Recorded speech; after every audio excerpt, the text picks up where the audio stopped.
What's up guys, this is your favorite fanfic YouTuber, the Fanfic Majesty, and welcome to another amazing video. You can follow me on Patreon for exclusive stories. 6SHW The Twin Capes, Amari. There were going to be a lot of unexpected experiences on the journey to make their dreams reality. All the Straw Hats knew that, the day they had met their captain. That did not stop each and every one of them, except for Luffy, who was snickering to himself as he witnessed their reactions, from having their collective jaws straight up slam into the ground the moment they saw that the way into the Grand Line was in fact a stream going against the laws of gravity. Even Nami, who was the one to explain how they were getting in, was left gobsmacked. I shouldn't be surprised, I really shouldn't. Nami just stared at the logically impossible spectacle before her with a very conflicted expression. My husband is an East Blue rookie who's strong enough to spar with some of the top fighters in the world. My husband is also a wolf human courtesy of a devil fruit. My husband is enjoying my exasperation over all of this far too much. If Nami had been aiming for Luffy's cackling to cease with her glare, she was severely disappointed, as if anything, the glare only caused the Wolfman to laugh even harder.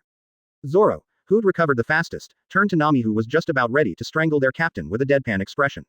So, Nami, quick question. What do you want, Zoro? Nami grounded out through her gritting teeth as she wound up a punch to send straight into the laughing Wolfman, who was hunched over, still giggling his ass off over the fact that Sanji and Usopp still hadn't gotten their jaws off the Mary's deck. I'm kind of busy at the moment. Specifically, I plan on turning Luffy black and blue. You think you can do that after we're not heading straight for the Red Line's side? Pointing his thumb behind him, Zoro retained his deadpan expression and tone while Usopp finally got his jaw off the ground, only to start screaming at the top of his lungs in panic while Sanji tensed up before running straight to the rudder.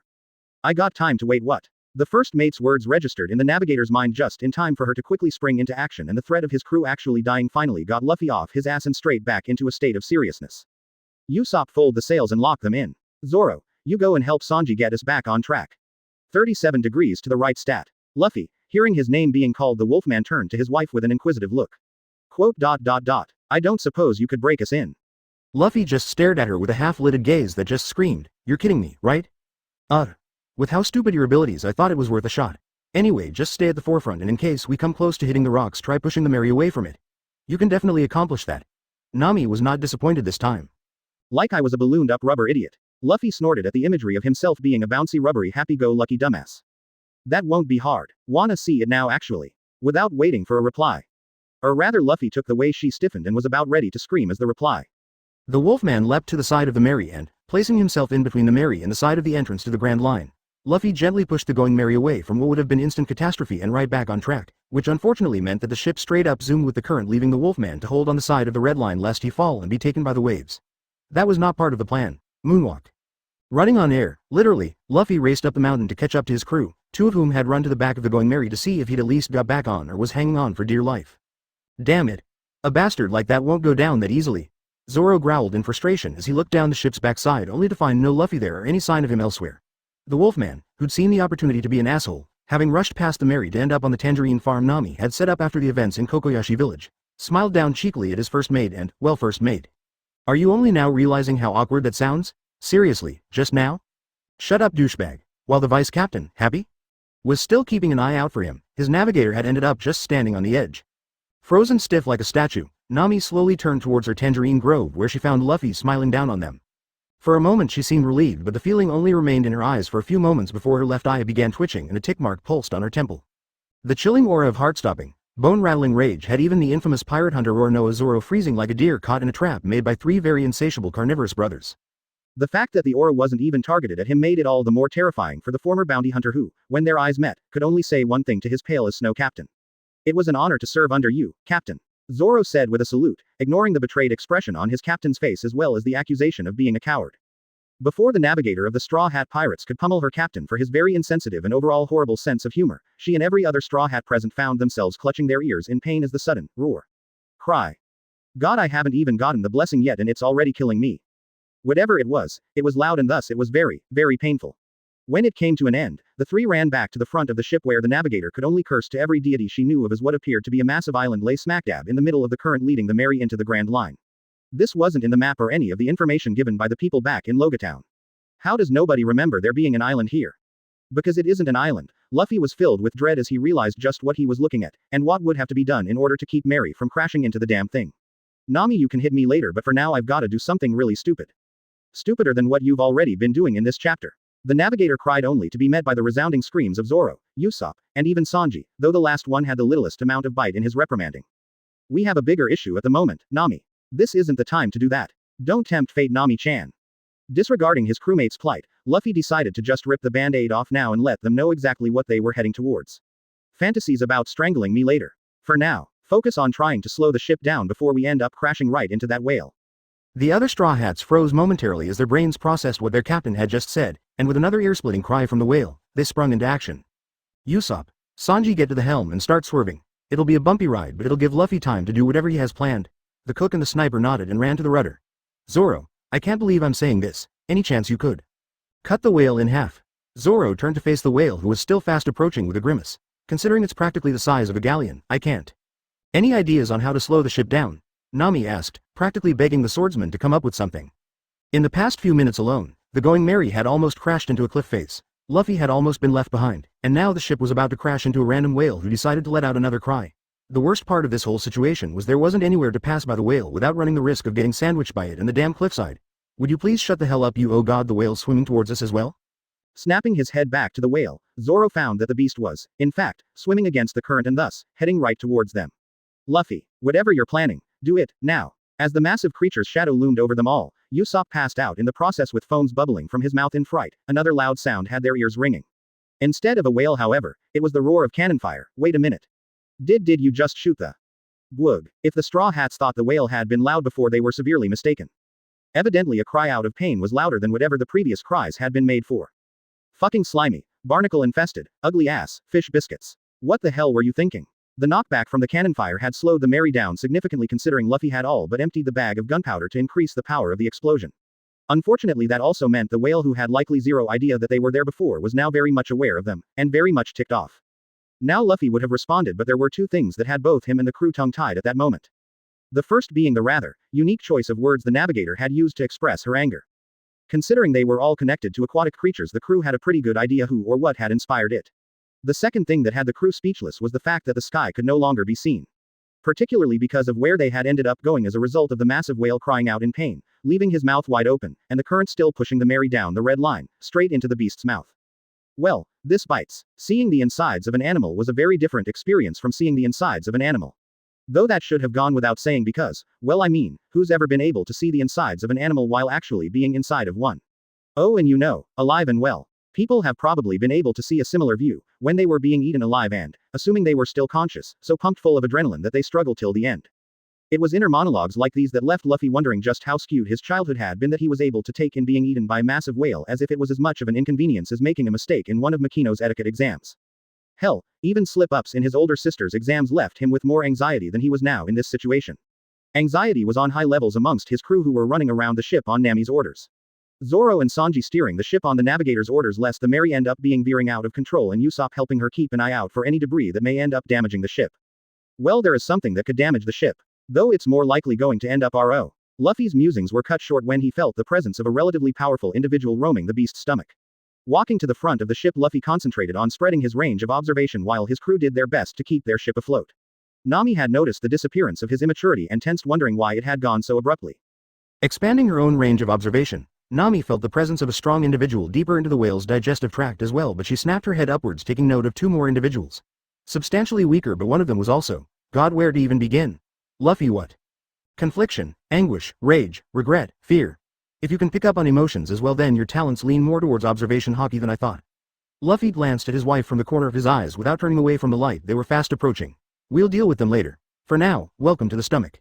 In a word, pungent. The combination of stale air, digestive juices and partially digested meals did not make for a pleasant experience for any of the Straw Hats. Unlike their captain, however, Zoro, Sanji, Usopp and Nami were practically gagging and wheezing as if they'd just gone through a whole pack of cigarettes in one go. Even the resident chain smoker of the Straw Hats couldn't stomach that without a reaction. The disgust wasn't present for long though, on account of the fact that Usopp blurted out the absurd. We're back outside. The marksman screamed as he looked to the skies, which were filled with clouds, birds, and even a part of the sea that returned to blue. Was the whale just some sort of illusion? Or, Usopp paled considerably before whimpering out, are we dead? Peef she. Luffy couldn't help but laugh at his marksman's deduction.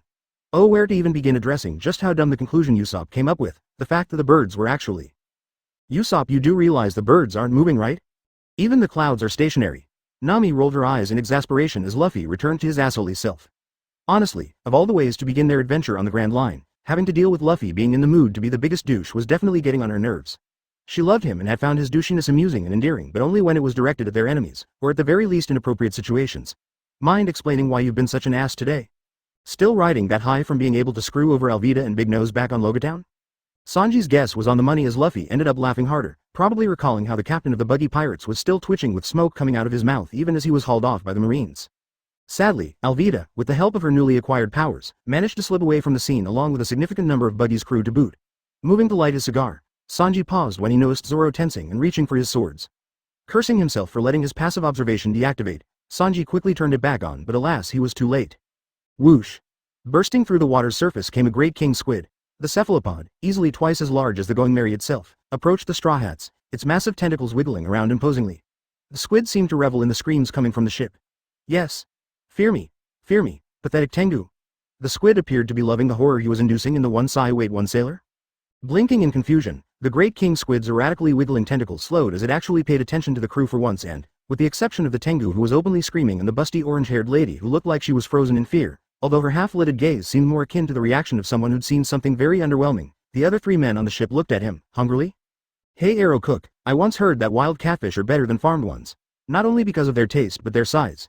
Drawing his 3 blades, Zoro eyed the massive squid hungrily. It wasn't octopus, but that didn't mean it wouldn't be similarly tasty. That hold true for squid? Taking a drag out of his cigarette, Sanji responded coolly as he appraised the latest ingredient to catch his eye. Surprised a musclehead like you actually knows something about food, shitty Marimo. Yes, squid, like catfish, are best wild. A predatory glint gleamed in the cook's eye that had the squid backing away from the ship nervously. A squid like this could also help keep our food stocks fuller for a lot longer. Grilled squid would also go really well as another dish to have with that elephant bluefin tuna from Logatown. Oh dear Lord Kraken below, what horror have I found myself in front of? Nami was guessing that thoughts along those lines were what was going on in the now terrified-looking cephalopod. The navigator mused that Luffy's salivating waterfall probably put the poor bastard even more on edge. Disgusting as her husband's display was, she was going to give him a pass on this transgression. He wasn't the only one drooling over it after all, she just had the decency and dignity to calm herself and wipe away the evidence of her own daydreaming of having that squid on a plate. Huh? Wait, I hear something. Usopp's sudden commentary drew the Straw Hats' attention away from their lunch. Yes, they were still in a whale's stomach, but when you gotta eat, you gotta eat. I hear, is that a gun? No wait, the clicks from the mechanism, a harpoon? Good guess, kid. A gruff voice voiced out before the boom of a harpoon cannon made the crew's ears ring as the squid suddenly found itself skewered by, you guessed it, a harpoon. And who shot that harpoon? Well, the answer came when the light of life burned away from the great king squid's eyes and its body slumped while being dragged ashore an island that. How did we not notice that until now? Zoro voiced out the question that was all running around the crew's mind. There was an island in a whale's stomach. An island that looked like it was situated in the tropics complete with a coconut tree, a house with a roof made of straw and handmade wooden furniture. The inhabitant of the home on the island was currently dragging the massive squid like it weighed nothing, glaring at the Straw Hats all the while. And what's with the flower, old man, old flower man, is that a... Zoro's musing was brought to an end when the old flower man? Hang on a minute, isn't that oh shit? Luffy's surprise and subsequent idolizing eyes went unnoticed by both his crew and the man who he'd recognized from his father's tales about his time on Gold D. Rogers' ship. The old man was dressed in a pink shirt with a yellow and green striped shirt with purple circles in the yellow, as well as bluish-gray shorts and sandals intensified his glare towards them. The grunt had caused Usopp to tense behind Sanji, the marksman shivering slightly while observing the old man for any sudden moves. Without another word the old man moved.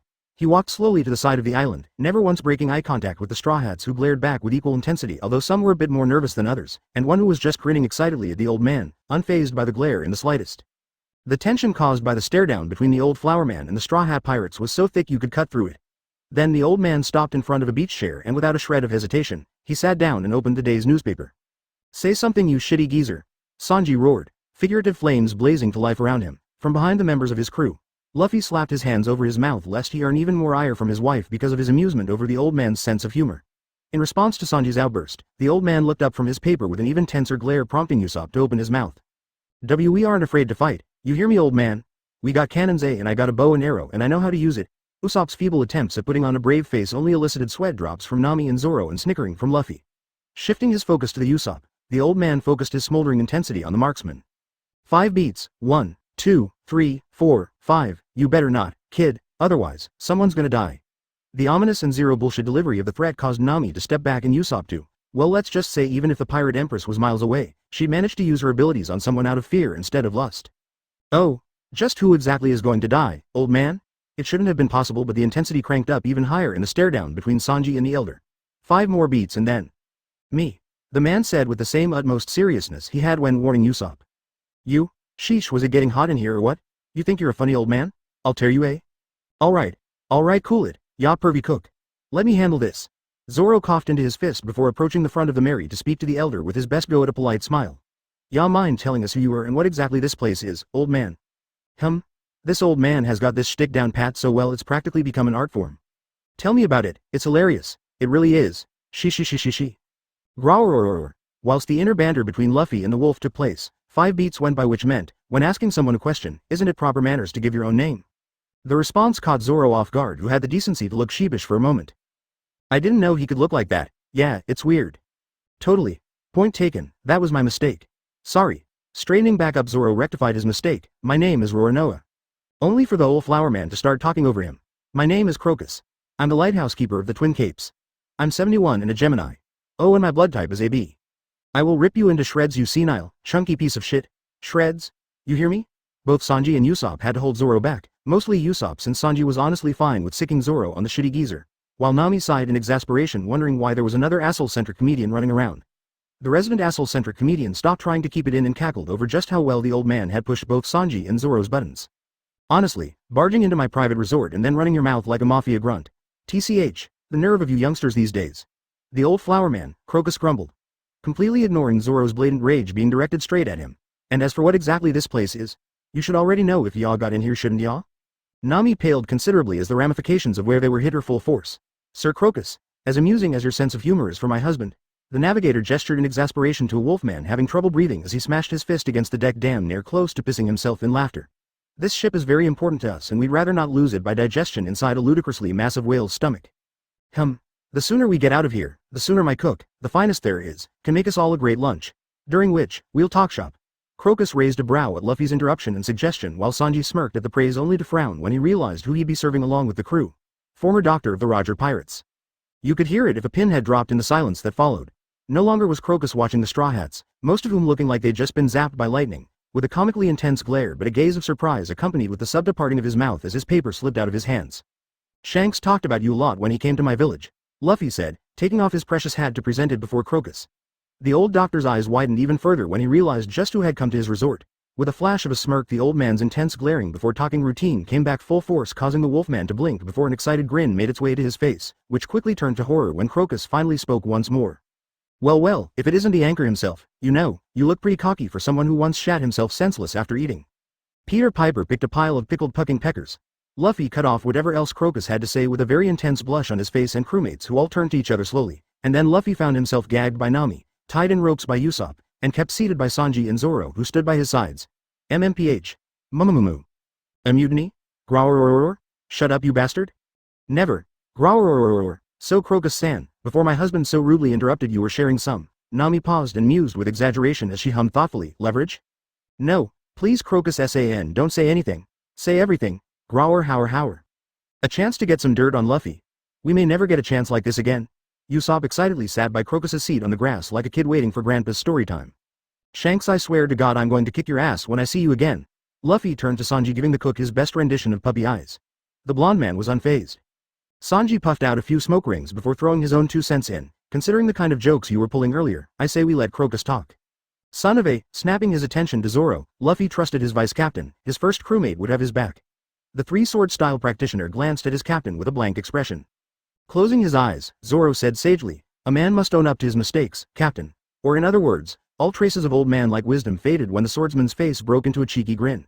Karma's a bitch. Traitor. MMMPHMMHMMM. Luffy screamed through the gag with righteous fury ignited by his crew's mutiny. Growr. Will you shut up already, you overgrown, flea-riddled, mangy, putrid-ass smelling, skag-sucking, retarded mutt. Never. Growr hower. So one day, after raiding a ship that had come from the South Blue, Shanks and his crew came across these special kinds of peppers indigenous only to a town where those pirates had pillaged from. Crocus began his tale of the red-hair pirate's encounter with the spicy green devil whose name even brought Sanji to shivers. No ingredient should ever go to waste, but the blonde chef would be lying if he said he ever enjoyed working with that particular spice. The tough-as-nails Zoro noticed the cook's queasiness and was keen on taking a shot at him for shying away from vegetables, but Nami cut in, asking if the spice in question was in fact the Silly de los Muertos.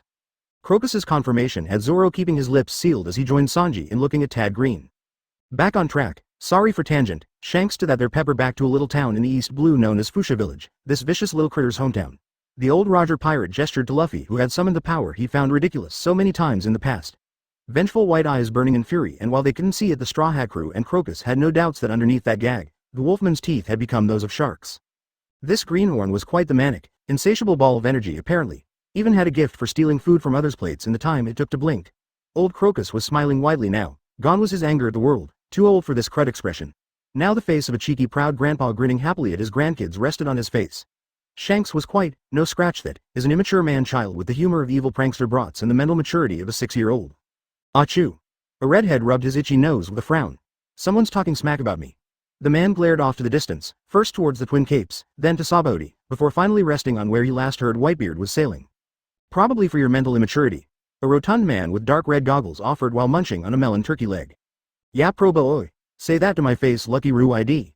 Some perfectly sane, absolute man of men is dissing you for your mental immaturity, and they are 100% justified. Lucky Roo deadpanned whilst never once stopping his chewing on the melon turkey leg. Silence descended upon the crew as the captain's eyes were shadowed by his scarlet locks. Recognizing where things were most likely headed, the vice captain and first mate of the red-haired pirates sighed heavily and raised his hand with 3 fingers up, then 2, then 1. Then, Shanks ran off leaving a trail of dust in his wake. Lucky Roo was stunned silent for a moment watching the dust trail his captain left behind, as was the rest of his crew, except for Ben who, despite himself, smirked and rolled his eyes with brotherly affection noticing what the rest of the crew hadn't. Well, that was anticlimax, my food. Lucky Roo's melon turkey leg remained where it was, but the rest of the rotund man's food wasn't. Mutiny. I declare mutiny. Lucky Roo cried out as he raced away to chase after his captain's rapidly disappearing figure across the horizon. For a man so large, Lucky Roo was faster than any creature of that physique had any right to be. Collection of sweat drops spread across the crew, and the greenhorn rockstar himself turned to Ben with a questioning look that the vice captain waved off. This wasn't a real mutiny, it was frankly nothing more than proof that both Shanks and Lucky Roo were of similar mental ages. And that's how this little rascal made his adoptive older sister's bar ground zero for the most nose-shriveling stink bomb to ever exist. Crocus finished his tarnishing tale with a smirk as his eyes were glued to the wolfman who looked like his brother had just died in his arms. His back bent backwards to an uncomfortable degree, his eyes devoid of his iris and pupils as he faced the painted sky on the ceiling of the whale's stomach. The navigator who'd been giggling along with the story from her husband's childhood now observed him with a concerned frown. I think you broke him, Nami commented as Sanji and Zoro blinked, snapping out of their amusement so they could also see their captain in his crippled state. Usopp, who'd noticed the earliest, brought out his hammer and walked towards his captain to nudge the man for any reactions. The resulting reaction was Luffy tilting backwards before falling forwards, planting his face into the dirt. Yeah, you definitely. Nami's concern was wiped clean from her face, as did the amusement from Crocus's as the two looked up just in time to see a small door get blasted of its hinges. Actually screw the small door in the explosion for a second. What the hell? How long have those massive steel doors been there? Since installed them after I set up shop here in Laboon's stomach so I'd have a quicker way inject the sedatives into him, which should be wearing off in about. Get ready for trouble, old man. A woman's voice called from the smoke, her slim silhouette accompanied with that of a bazooka's on her shoulder, and a scrawny figure by her side. And make it double, you old geezer, the man said in a nasally voice as his orange hair that ended in upwards curls became visible. The woman's light blue hair held up in a high ponytail appeared as well. Miss Ack, what in the world? Whatever continuation the two had for their bit was interrupted by the cries of the whale, Laboon, and the abrupt earthquake that shook all those inside his belly. While the normal humans within the whale's innards covered their ears with a grimace, the Straw Hats who had received their marks from their captain fell to their knees in agony. The captain himself? Well, his over-exaggerated passing out from having one of his most embarrassing childhood memories revealed became an actual fainting as foam began bubbling out of his mouth. Crocus noticed Luffy's state and cursed, not that anyone could actually tell what he said over the whale, but no one says good things with that kind of expression, before jumping into action. How man could dive into an ocean of digestive juices, swim his way over to a ladder and disappear into the doorway the Bluenet and Orangeette came from in a mere 30 seconds was the question going through the Straw Hats' heads. Damn it, Laboon. You keep this up any further and you'll be sinking to depths in just a few more months. In a room of reinforced steel, Crocus hefted a massive syringe filled with, guaranteed to knock out even Whitebeard, dosage of sedatives. Take another nap, you little bastard. The sedatives worked their magic quickly and soon Laboon was back to being in a more passive and calm mood. Nodding in satisfaction, Crocus took at the monitor observed as Laboon's form began rising to the surface of seas. Crocus let out a loud sigh before hardening his expression as his gaze shifted to the monitor showcasing where the Straw Hats were currently facing against the two troublemakers who'd been nothing but a thorn at his side the past few weeks. Maybe those runts can deal with these Crocus's eyes nearly bugged out of his skull when he bore witness to what the blonde cook had just done.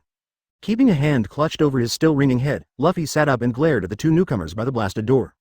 A woman with light blue hair held up in a high ponytail, darker chocolate eyes than that of his wife's, and even paler skin. Her choice of fashion was strange and more than a little revealing with that low-cut sleeveless shirt, sure, but it was nothing compared to the jackass standing next to her. A scrawny twig of a man with orange hair, narrow black eyes, wore a cheap plastic crown upon his head, a dark green dress onesie that just screamed tacky, and black dress shoes. The man was honestly not of much interest, his voice just screamed. I am nothing more than a small fry grunt following orders from my terrifying superior. The woman on the other hand, her voice wasn't as bland. No, her voice was filled with all the emotions of the main heroine in a romance tragedy set between two star-crossed lovers from opposing families of two warring kingdoms.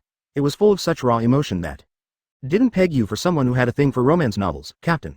Luffy blinked a few times before turning to Sanji, who had turned to him with a raised brow and an amused smirk. So aside from shitting yourself and making your sister's bar uninhabitable, you also have a thing for make fun of Luffy's hobbies later, arrow cook. Let's deal with these schmucks first. Zoro growled as he turned to Sanji, who just turned to Zoro with a heated glare. One schmuck and one fair maiden, shitty Marimo. Get your facts right for our guest and her pet. The cook puffed out a few smoke rings while walking towards the seat where Crocus once sat, but the female brunette now occupied, as the tick mark appeared not only on Zoro's temple but the orange-haired man's as well. I am not her pet. The man complained from his spot, chained to the main mast of the ship. I am Mr. 9 of Wait. When did you guys get on the platform? The Straw Hats, even the Going Merry somehow, Mr. 9 and the brunette all found themselves speechless and bug-eyed when they realized that Mr. 9 was chained against the mast of the Merry, and the fair maiden, as Sanji referred to her, was seated on Crocus's beach chair being served a beverage by said cook. Fresh tropical fruit blend, madam. The woman wordlessly accepted the beverage from Sanji after weighing her options. Either she accepts it and enjoys the kindness being shown to her, or end up like Mr. 9 without ever realizing what happened. Zoro, Nami, and Usopp slowly turned from Sanji to Luffy with the same question silently being asked. The Wolfman turned to them in turn with a contemplating look, before shrugging and simply saying, a wizard never shares their secrets. That was no magic trick, the three roared out in protest. I said wizard, not magician. Luffy deadpanned. The words slowly turned in the three Straw Hats' heads. A wizard, not a magician. Wait a minute. You have no idea either, do you? Nami facepalmed when Luffy gave her a thumbs up with a straight face. Whatever. We have bigger issues than Sanji's, thank you, unexplainable ability to pull off shit like that. Nami paused briefly to thank the cook for the beverage he silently brought her.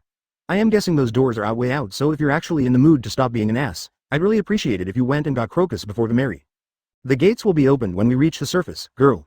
Crocus's voice cut off Nami's from his position by the small doorway.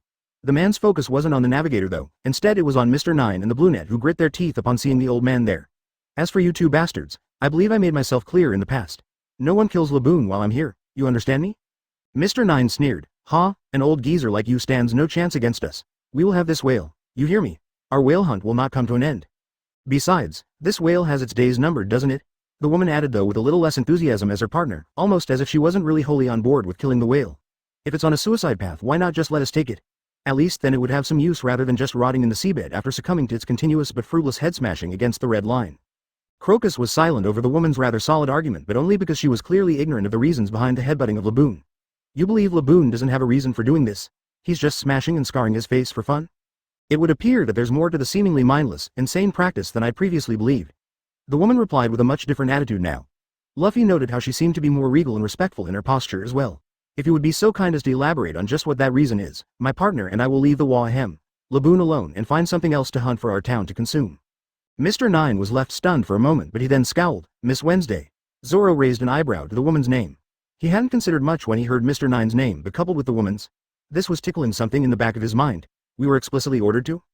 Mr. 9, in the time it took to blink you found yourself tied to the mast of these pirates' ship. Do you really believe there's any way we are walking out of here intact if we continue on our mission? Mr. 9 found himself on the receiving end of a very frigid glare on a very much pissed off woman. The eccentric man was pretty close to shitting himself in fear when he realized the blonde cook was also giving him a death glare.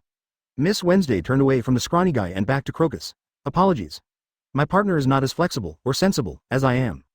Crocus regarded Mrs. Wednesday for a few more moments before shrugging. If it'll get you two rascals out of our hairs, why not? The old doctor glanced at Luffy thoughtfully before continuing. And maybe you and your crew could do what I couldn't anchor. Shanks or any of his red hair pirates mentioned why I joined the Roger Pirates in the first place. Mr. 9 and Miss Wednesday froze when the old doctor outright stated his affiliations with not only the legendary Pirate King but the one of the Emperor of the Seas as well. The two then snapped their wide eyes over to Luffy, shook his head as he replied with, Dad didn't go into too much detail. Just said you were looking for people you met a few years prior. Dad. Your father is, Miss Wednesday was left an unintelligible mess. Before her stood the son of an Emperor of the Sea, one of the rulers of the New World, and she could see the resemblance. You have his smile. Luffy snickered. She. Ben always said our grins were uncannily similar. Whilst the brunette seemed to be very much thankful of the fact that she stopped both herself and her partner from being reduced to dust, the captain turned back to Crocus. So what's the deal with the whale, flower geezer? Crocus narrowed his eyes at the name which would likely stick before he cleared his throat for a moment, taking a seat over the edge of the platform as he began his tale. It all started around 50 years ago. Flashback: a younger man he was in those days, still 21 years of age, Crocus met a pirate crew who'd come to take their shot at achieving what no one had accomplished before. Conquering the Grand Line. Unlike their many colleagues in the profession of piracy, however, these pirates, the Rumbar Pirates, they were as good-natured as could be. Hailing from the West Blue, the pirate crew was led by a man known as Calico Yorkie. A carefree and light-hearted man who typically wore a green captain's vest, white slacks, an orange sash, and brown cowboy boots to go along with his white cowboy hat. Conquering the Grand Line was their mission, yes, but it wasn't what they focused on as they sailed the seas. No, their focus was tied to the prerequisites to joining the Rumbar Pirates itself. A love for music and bringing smiles to the children of the world. Not a very pirate-like goal, but while they were good-natured and friendly, they still couldn't care less for rules and function. Freedom is what they desire, and freedom is what they set out to sea for. Entering the Grand Line, their ship was damaged, and this is when the Rumbar Pirates and their little buddy Laboon met the future Roger Pirate, Crocus. Crocus found himself becoming quick friends with all the Rumbar Pirates, Yorkie and his afro-headed, violin-playing vice-captain, being his closest friends. Laboon, the playful little island whale that he was, also had a special place in the old lighthousekeeper's heart. For months the Rumbar Pirates remained on the Twin Capes, fixing their ship and partying with Crocus, but like all parties, it eventually came to an end. The ship was restored and thus their adventure was set to continue. Crocus wasn't the only one who was going to be left on the Twin Capes, however. Laboon, you stay here and wait for us, okay bud? Yorkie smiled down happily on the little island whale who whined in protest. Why couldn't it continue traveling with its friends, its family? You're still a kid, Laboon. 2 or 3 years more and we'll circle back to pick you up, all right? By then, nothing will faze you. The island whale wasn't happy with being left behind, but it could understand why it was so. 3 years goes by in a flash, Laboon.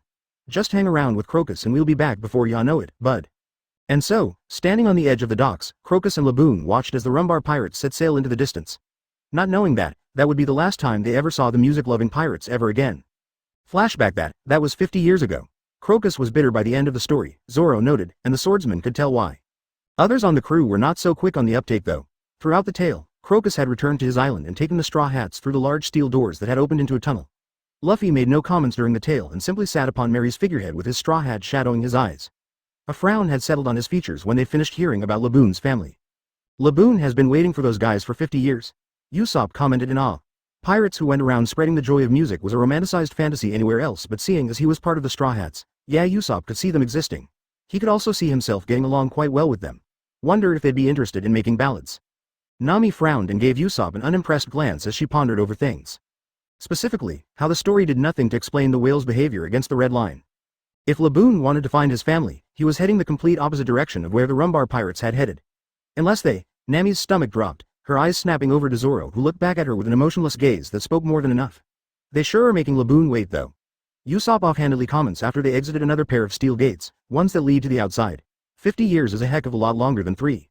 Sanji took a hit of his cigarette before settling a glare on the marksman. They're dead, jackass. The marksman and everyone else snapped to the blonde cook with emotions ranging from shock to anger and some with little to no emotions at all. This is the Grand Line, remember? If they haven't made it back yet, then they're already dead. Mr. Nine, who'd been quiet throughout the tale, now voiced his agreement with the cook. The eccentric man wasn't happy about being a captive, but seeing as neither he nor his partner could do much else, he figured he might as well chime in on the discussion. The Grand Line was an uncharted sea, far more devastating and chaotic than it is these days. While it's a bitter pill to swallow, your vice-captain's definitely right. What are you talking about? Usopp was angry. Sure, it was a real long wait, but that didn't mean the Rumbar Pirates were dead. The sea was a large place and there could have been a number of reasons for them not making it back in time, not just death. Miss Wednesday gave the long-nosed man a pitying look. Mr. Tengu. Who are you calling a Tengu? While the Grand Line may be difficult to traverse and is home to many obstacles. 0.50 years is just too long. The Rumbar Pirates, as delightful and good-natured as they seem, are likely no longer with us. Sanji looked to be on the verge of breaking out into a dance with hearts, probably in an attempt to break the somber mood, but the angry growling from Usopp made him shift his priorities a tad. Teammate or not, yelling at a woman was not acceptable, except during a storm or a very noisy situation. Didn't you get moved by the touching story? Those guys will make it back. They'll get an ass whooping for taking their time, but they'll be back. Usopp's frustrations only mounted when everywhere he turned, he just found more and more looks of pity. Luffy and Zoro didn't even give him that, they just stared at him emotionlessly, and Nami gave him the most pitying look of them all. They'll make it back, won't they, Pops? Turning to Crocus, Usopp hoped to at least find back up from him, but the old doctor's glare and deep scowl made it clear he'd be getting the exact opposite of what he was hoping for. The world isn't a fairy tale, kid. Crocus's bitterness left Usopp and the rest who'd commented thus far at a loss. There aren't magical happy endings just because you were a good person, and the last thing those Rumbar Pirates deserve is a good ending, not for what they've done to Laboon. Pops? Crocus sagged and his voice came out tired. They left, kid. Crocus turned to Usopp with a defeated look. The look of a man who'd given up, who'd lost more than anyone ever should. They abandoned the Grand Line, and they're never coming back. Nami grimaced. She normally loved whenever she was right, frankly everyone did, but this was one time she wished her hunch was wrong. They left through the calm belt, didn't they? Or at least tried to. Yes. Yes they did. Crocus replied, taking a seat on his beach chair with a grunt. I confirmed it through a reliable source. They fled the Grand Line. If they tried to come back it would have been difficult but after 50 years, even taking into account the craziness of the Grand Line, sigh? Sanji puffed out a long stream of smoke with downcast eyes. Haunted eyes really. Luffy kept his gaze on his cook, noticing the personal demons he seemed to be wrestling with. If they haven't made it back here, and you haven't heard anything about them as well, yeah they're long gone. Abandonment. Whatever issues Sanji had, Luffy was willing to wager his arm that it was in some vein related to abandonment. So unable to deal with the challenge, these Rumbar pirates just up and ran, huh? Zoro commented offhandedly, watching Laboon approach the red line again. Leaving this poor bastard here. They left him here for 50 years? They just abandoned him? Usopp's horrified muttering was a stark contrast to the brunette's response. The woman looked about ready to kill if the red face, gritting teeth, and trembling body were anything to go by. But that's not. It doesn't matter to them. Pirates are all the same. The brunette woman spat venomously. Her partner, Mr. Nine, seemed inclined to agree, but recalling where exactly they were, the man nervously began giving the woman panicked looks. The Straw Hats weren't really interested in dealing with them though. The acts of the Rumbar pirates was far too disgusting for them to even consider getting into a confrontation with the odd pair of individuals who'd been whale hunting. They make false promises. They toy with your hearts. Nami's eyes widened briefly when she began feeling pulses coming off the brunette, and Luffy was also observing Miss Wednesday with interest now. They're nothing but scum. I told Laboon. Crocus said, gaining the youngster's attention once more. I told him about what those cowards had done. But he refused to accept it. Since the day I told him, he's been howling at the red line, charging against it, doing whatever he could think of just to get to the other side or maybe get his calls to reach them. Mr. Nine, who'd been relieved from his anxiousness when it was clear the pirates had no care for his partner's scathing words, found himself in a rather damp mood. A whale that had waited that long for its companions, who never gave up on them even after 50 long years, what a whale. The eccentric man could feel his heart twist, and he knew now that killing the whale, it wouldn't be right. So with a deep sigh, Mr. Nine opened his eyes, and noticed that the man with the straw hat was missing. Where'd your captain go? Mr. Nine's question was responded to with a chorus of, huh. S and Luffy. S. The old doctor meanwhile, suddenly seemed to pale as he stared at where the whale, Laboon, had situated itself at. Though he was probably more pale over the fact that Luffy seemed to be even more impulsive and crazy than Shanks ever was. The others quickly turned to where Crocus was looking, and while the whale hunters were left stunned and blinking incredulously, the Straw Hats collectively joined Crocus in paling white as a sheet, seeing their captain standing on the air just above Laboon, who'd stopped mid-howl at the incomprehensible sight before him. Luffy, whatever you're planning, don't. Nami tried to scream for Luffy to not do anything crazy, but just as the futility of such a task dawned on her, her husband suddenly disappeared, and a moment later Laboon was smacked to the side, a comet-like impact impression left on the side of its face. Luffy, what the fuck? The Straw Hats, except for Zoro who just facepalmed, screamed with white eyes and shark teeth as they witnessed their captain not only deck a massive whale, but send it bouncing off like a skipping stone. What the hell is he? Mr. Nine and Miss Wednesday cried out as they both fell on their butts. Well, Miss Wednesday did, since she wasn't tied to the mast, as they witnessed something that even by their logic as Grand Line natives just made no goddamn sense. Crocus was silently gaping at the sight before him, but before he could even join the angry screaming, Laboon sank beneath the waves, only to rush towards the Wolfman at full speed. And the crazy bastard was grinning like he won the lottery. Oh god, Shanks, what did you teach this kid? Laboon jumped out of the water and slammed directly into the floating Luffy, who went down with the whale, the two of them crashing into the shore next to a lighthouse. It looked like Laboon would crash into the lighthouse as well, but then, he's still alive. Mr. Nine cried out in shock, only to be one-upped by Miss Wednesday with her observation. Screw the fact he's alive. The brunette cried, getting on her feet and pointing at the figure hidden in the rapidly dissipating dust cloud. A figure that was lifting Laboon like the fully grown island whale was nothing. He's hoisting that thing like it's in nothing more than a duckling. What is with your obsession with ducks? Mr. Nine questioned seemingly out of the blue, only to get slapped up the head. He probably deserved that one, considering the fact that the captain of the crew that had captured him was still fighting the whale and the bastard didn't even look winded. Luffy was grinning and cackling like a maniac as he flung the massive whale back into the surf, bouncing on his feet while taunting the whale to give him his best shot. This guy is crazy. That guy is our captain. Nami cut in with a glare directed at Mr. Nine, who appeared to be trying to lift his hands up in surrender.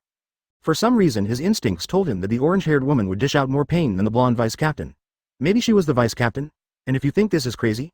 Nami silently glared at the other orangeette, who squirmed under her intense gaze, which abruptly broke as she sagged and pinched the bridge of her nose in irritation. This is a regular weekend for us. Miss Wednesday turned to Nami, looking at the other woman like she was insane. That is normal to you. The brunette cried as she pointed towards Luffy getting swatted into the lighthouse after his latest trade with Laboon. The orange-haired woman's response, delivered not only in a deadpan manner but with emotionless eyes, made the brunette question her life decisions. It certainly didn't help that the rest of the crazy strong bastard's crew unanimously echoed her response. Yes, yes it is. Crocus was torn between busting out in laughter or groaning in despair as he recalled one other detail about Shank's protege and, for all intents and purposes, adopted son. He was related to Monkey D. fucking Garp. It's a draw. Luffy suddenly screamed from where he stood before the lighthouse and by the shore's edge right in front of Laboon. The Wolfman grinned ear to ear as he dusted off his straw hat. Listen buddy, I'm strong, yeah. Understatement of the year. The Straw Hats, Miss Wednesday, Mr. Nine and Crocus all thought. You wanna beat me, yeah? Laboon glared fiercely at Luffy, his determination blazing eyes gazing into Luffy's own battle-crazed one. Our fight ain't over, so we'll need to fight again, won't we? Your buddies may not have come back yet but I'll be here to throttle you forever.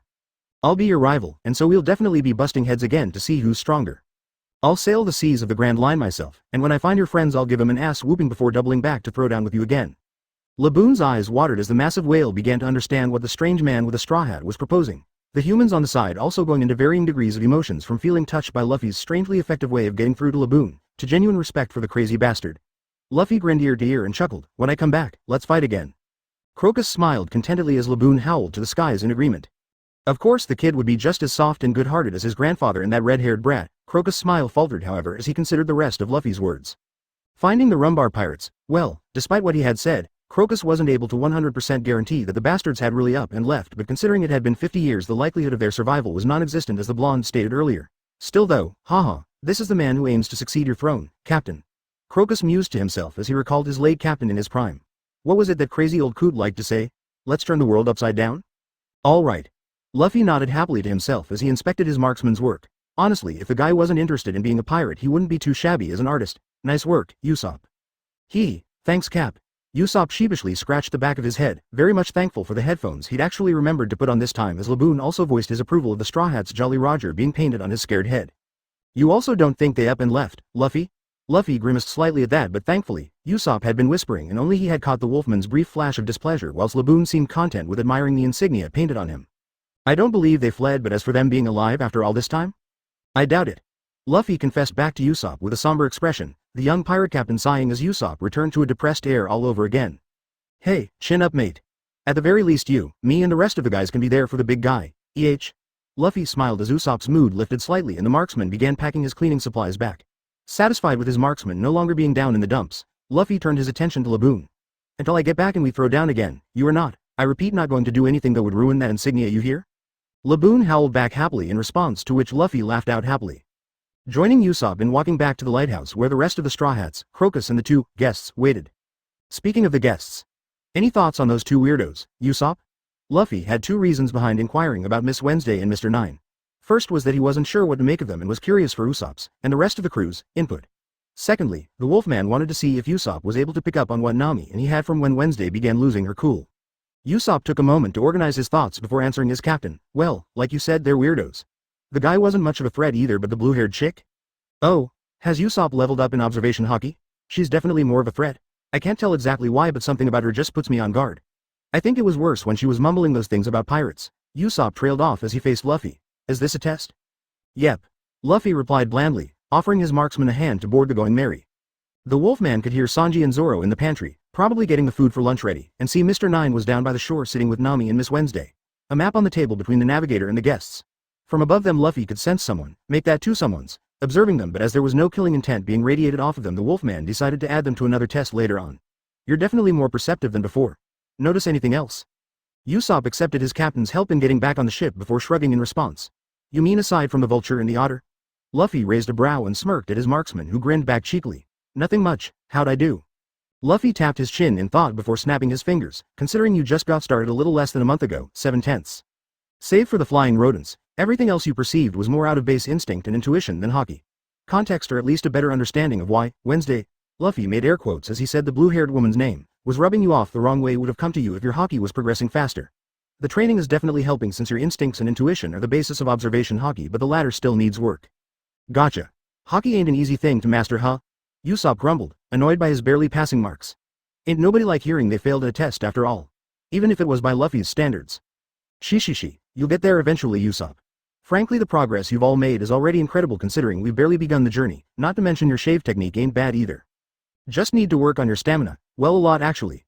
Memories of Usopp sleeping like a log the next few days and more often than not resting his legs made it clear that while Usopp had learned to shave, it was a lot more taxing than it should have been. Then again, this is a crash course to get them stronger in the least amount of time possible. They'll be able to trigger the techniques sooner, but they'll still need to refine it so it actually gets to be as potent as it should be. While Usopp went down into the storage area, Luffy snapped his attention over to the mouthwatering cuisine Sanji had walked out the kitchen with, Zoro trailing behind carrying the rest of lunch. The Wolfman was just about to regress in the evolutionary tree, as does the majority of his family when it comes to food, when he was suddenly hit with a rather curious conundrum. Sanji, didn't you just pull the food out of the pantry? The blonde chef paused in his stride momentarily before replying an affirmative to his captain. Yeah, why? Behind the cook. Zoro gave the blonde an incredulous look. You cooked all this in like 3 minutes at most. Even if you were trained by Zeph, this ain't normally a shittier. The swordsman paused in his insults, after all calling Sanji a shitty cook when he just pulled something like this. Well, it just didn't fit right. Easy fix though, since insulting Sanji by calling him a shitty cook wasn't the only one the swordsman had on speed dial. Low standards, tramp seeking, penis controlled, fuckwit. You didn't finish calling me a shitty cook, and as I have 2 ladies to serve, I'll just let this slide. For now. Saying his piece, the swirly eyebrowed man shot the swordsman a look promising that their spat wasn't over and then promptly continuing on his way to the lovely little lunch spot by the shore near the lighthouse. Zoro turned to Luffy, who seemed a tad disappointed and shook his head, believing he knew exactly what had his captain down in the dumps. The cook and I will spar later. You get your free fight club, don't whoa. Don't tell me you also didn't notice anything strange about our guests. Zoro paused by the ladder to turn back to his captain with a raised brow. You mean aside from the fact that the woman's hiding something and the guy is a pathetic twig who has to rely on her to get shit done? Luffy wasn't sure what was more surprising at this point. The fact that Zoro had willingly put off his scuffle with Sanji to a later time, or that Zoro actually deduced what was strange about the guests after all, and to a better degree than Usopp for that matter. Or is this about how they're probably tied to Baroque twerks or something stupid like that? Luffy made no comment on his swordsman's words for the first few seconds as he tried to recall if he'd heard anything recently about organizations that consisted of 2 words that start with B and T, but finding that he was drawing a blank, the Wolfman just shrugged. Well, both of those things are actually stuff I want to discuss with you later. Though to be honest with me, did you notice any of this through hockey, or are you just running on gut feeling right now? Zoro grimaced slightly as he realized that Luffy was doing his impromptu tests again, and unfortunately, I didn't have my observation hockey up. The swordsman confessed with a bitter look. If you're wondering how I came to those conclusions in the first place, well, while the girl was wearing a sweater from the way she moved and carried herself, she definitely had some training, while the guy just looked like a common low-life thug in weird clothes. Definitely would have been high in the pecking order of grunts, but still a grunt nonetheless. As for them being from Barcode Trunks or whatever, I ran into a guy a few months back while I was still a bounty hunter. Apparently it's an organization where every employee goes by code names, women get a specific event or holiday, and guys get numbers. The lower the number, the higher the ranking. Luffy took in his vice captain's words more seriously than Zoro expected he would. The swordsman honestly expected his captain would just listen to the information, then shrug it off and say that they'd deal with it if they ever crossed that bridge, but maybe there was something else to it as well. They also answered to some super secret head honcho that none of them have even seen before, called Mr. Zero. After I took care of the guy, Mr. 7 I believe his codename was, I just went back to my journey. There's something the crew and I should know about, Captain? The Wolfman seemed to be lost in thought as he didn't respond to his vice captain for quite a while. Zoro was going to ask Luffy what was on his mind, but Sanji started calling for him. Oi Marimo. Time's ticking and the food isn't getting any fresher. Zoro was prepared to shout back to the cook, and more than likely insult him as well, but Luffy interrupted him with a dismissive wave just as Usopp got out of the storage room. You and Usopp head on over and have lunch. I have a few things to take care of first. Zoro and Usopp nodded in acceptance of the order, the former with not a little amount of curiosity in his eyes, and headed towards the lighthouse. Alone on the Going Merry, Luffy scratched the back of his head with a deep sigh before addressing the 2 individuals behind him on the railing. No offense, but unless either of you can talk, I don't see how or why my father would have sent you to me. Turning to face them, Luffy found himself staring straight at a brown otter with a white fur snout dressed in a long-sleeved light blue jumpsuit with purple polka dots standing next to a vulture sporting an aviator cap with floral prints and a pair of goggles. The otter made no sign of surprise over being called out for his and his partner's presence, and instead promptly brought out a whiteboard along with a marking pen and immediately started scribbling, presenting the board to the Wolfman, who read the text in a bored expression that quickly became one of surprise. The surprise didn't last for long, however, and soon the Wolfman was sporting a grin that would have sent even Garp running for the hills to escape whatever batshit crazy scheme Luffy had just cooked up in his head.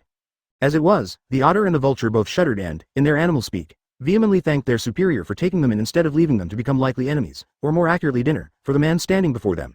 Shishi, I'm going to have to thank my old man for this in the future. While Sanji went about preparing the table with Zoro and Usopp's help, Nami continued talking with Wednesday. The navigator dropped the honorific since it was a hassle to keep calling the other woman about the Grand Line's unpredictability as well many locations around Paradise. Now, many may be wondering why Miss Wednesday, a woman who clearly had issues with pirates if her earlier episode was anything to go by, was outright talking shop with a pirate. Short answer is that Luffy's strange yet compassionate way of getting to Laboon made her put the Straw Hats on a different category of pirates, the special, weird, pirates who were out more for fun and adventure rather than death and destruction. Where was Mr. Nine during all this? Well, he was also providing some of his own input on what he knew about some islands. Unfortunately, he wasn't as well informed as Miss Wednesday, but the man also had his moments. And that is why you want to check your log pose every 5 minutes at the very least. Mr. Nine said sagely, despite his eyes seemingly haunted as he relieved past memories. Wednesday wasn't any better with how her already pale complexion somehow became whiter, and a little green actually, as she murmured under her breath. Something about random whirlpools forming only to be followed up by a sandstorm in the middle of the ocean. Nami wasn't sure how to take that latter phenomenon that really should not have been possible, but considering who she slept with every night, passing the point of absurdity was a ship that sailed a long time ago. Aside from that and the earlier islands you're likely to run into on the Grand Line, well, I guess if you can, avoid Alabasta. Wednesday flinched and her eyes briefly filled with rage before becoming emotionless. Nami had seen the slip in her mask and decided to file the incident as important before turning her attention back to Mr. Nine. The country's currently having a civil war. No end in sight either, so may be best, if at all possible, that you stay clear of that kingdom. I see. Nami looked over the notes she'd been taking since she had sat down with the two guests and smiled with satisfaction. It wasn't a complete comprehensive guide, but it was still invaluable information to have for their journey. Mentally, she thanked her father-in-law for giving her a heavy-duty log pose back in Logatown. Again. Well, if that'll be it, I believe lunch will be served soon. Want to join us? Nami raised her hand up when two seemed like they were about to protest. No offense, but neither of you look like you've eaten anything decent for days, and our cook is very big on serving anyone and everyone in need, so I advise you to just suck it up and accept the offer. Plus, he is the adopted son of Zeph, owner and head chef of the seafaring restaurant, the Barati. The navigator smirked as all opposition crumbled, and both Wednesday and Mr. Nine seemed to get lost in fantasies of enjoying gourmet food for once. Ever so briefly, Nami was tempted to charge them for the meals they were going to eat but decided against it. The information they so happily provided her would be enough. From the seas, Laboon resurfaced and howled at Crocus, who stayed on the edge of the shore to talk to the whale. Seeing Laboon, the orange-haired woman remembered a rather important detail about the two individuals in front of her. Say, now that Laboon is off your hit list, what are you guys going to hunt for instead? You mentioned you needed to hunt Laboon since he'd be able to fill your town's bellies for a good while, but since he's off the table? Snapping out of their day dreaming of food, Mr. Nine sighed and frowned in frustration. It need not be said explicitly that the whale was now no longer a target, not only because it was basically under the protection of the Straw Hats, but that Wednesday had no interest in killing it anymore, especially after hearing its tale. Miss Wednesday and I will have to search elsewhere for a supply of food, I suppose. Unfortunately, unlike Laboon, sea kings are vicious bastards who can't be killed so easily. Nami snorted derisively at that, gaining her guests' attention. If a sea king can cover it, then my crew can supply you with that. For a price, of course. The navigator smiled cheekily as she rubbed two fingers against each other in the very universal motion that everyone associated with money. Let's say, taking into account the difficulty of bagging a Laboon-sized sea king and where you both said your town was, 25 million Barris. Both Wednesday and Mr. Nine blinked at the shockingly low price, and neither were giving the navigator as respectful looks as they had been prior. Now, before you get it in your head that I'm an idiot or incompetent or just plain insane for offering such a discounted price to you, I want you to recall just who my captain is. Nami let that little factoid stew in their heads for a minute before jabbing her finger behind her to Zoro. Not to mention you haven't seen what our vice captain is capable of either. Mr. Nine did a double take as he registered the navigator's words. Wait, the green-haired swordsman is your vice captain? Hearing his name, or more accurately most prominent feature, being called, Zoro walked over to Nami with an inquisitive look directed at the weirdos who would be joining them for lunch.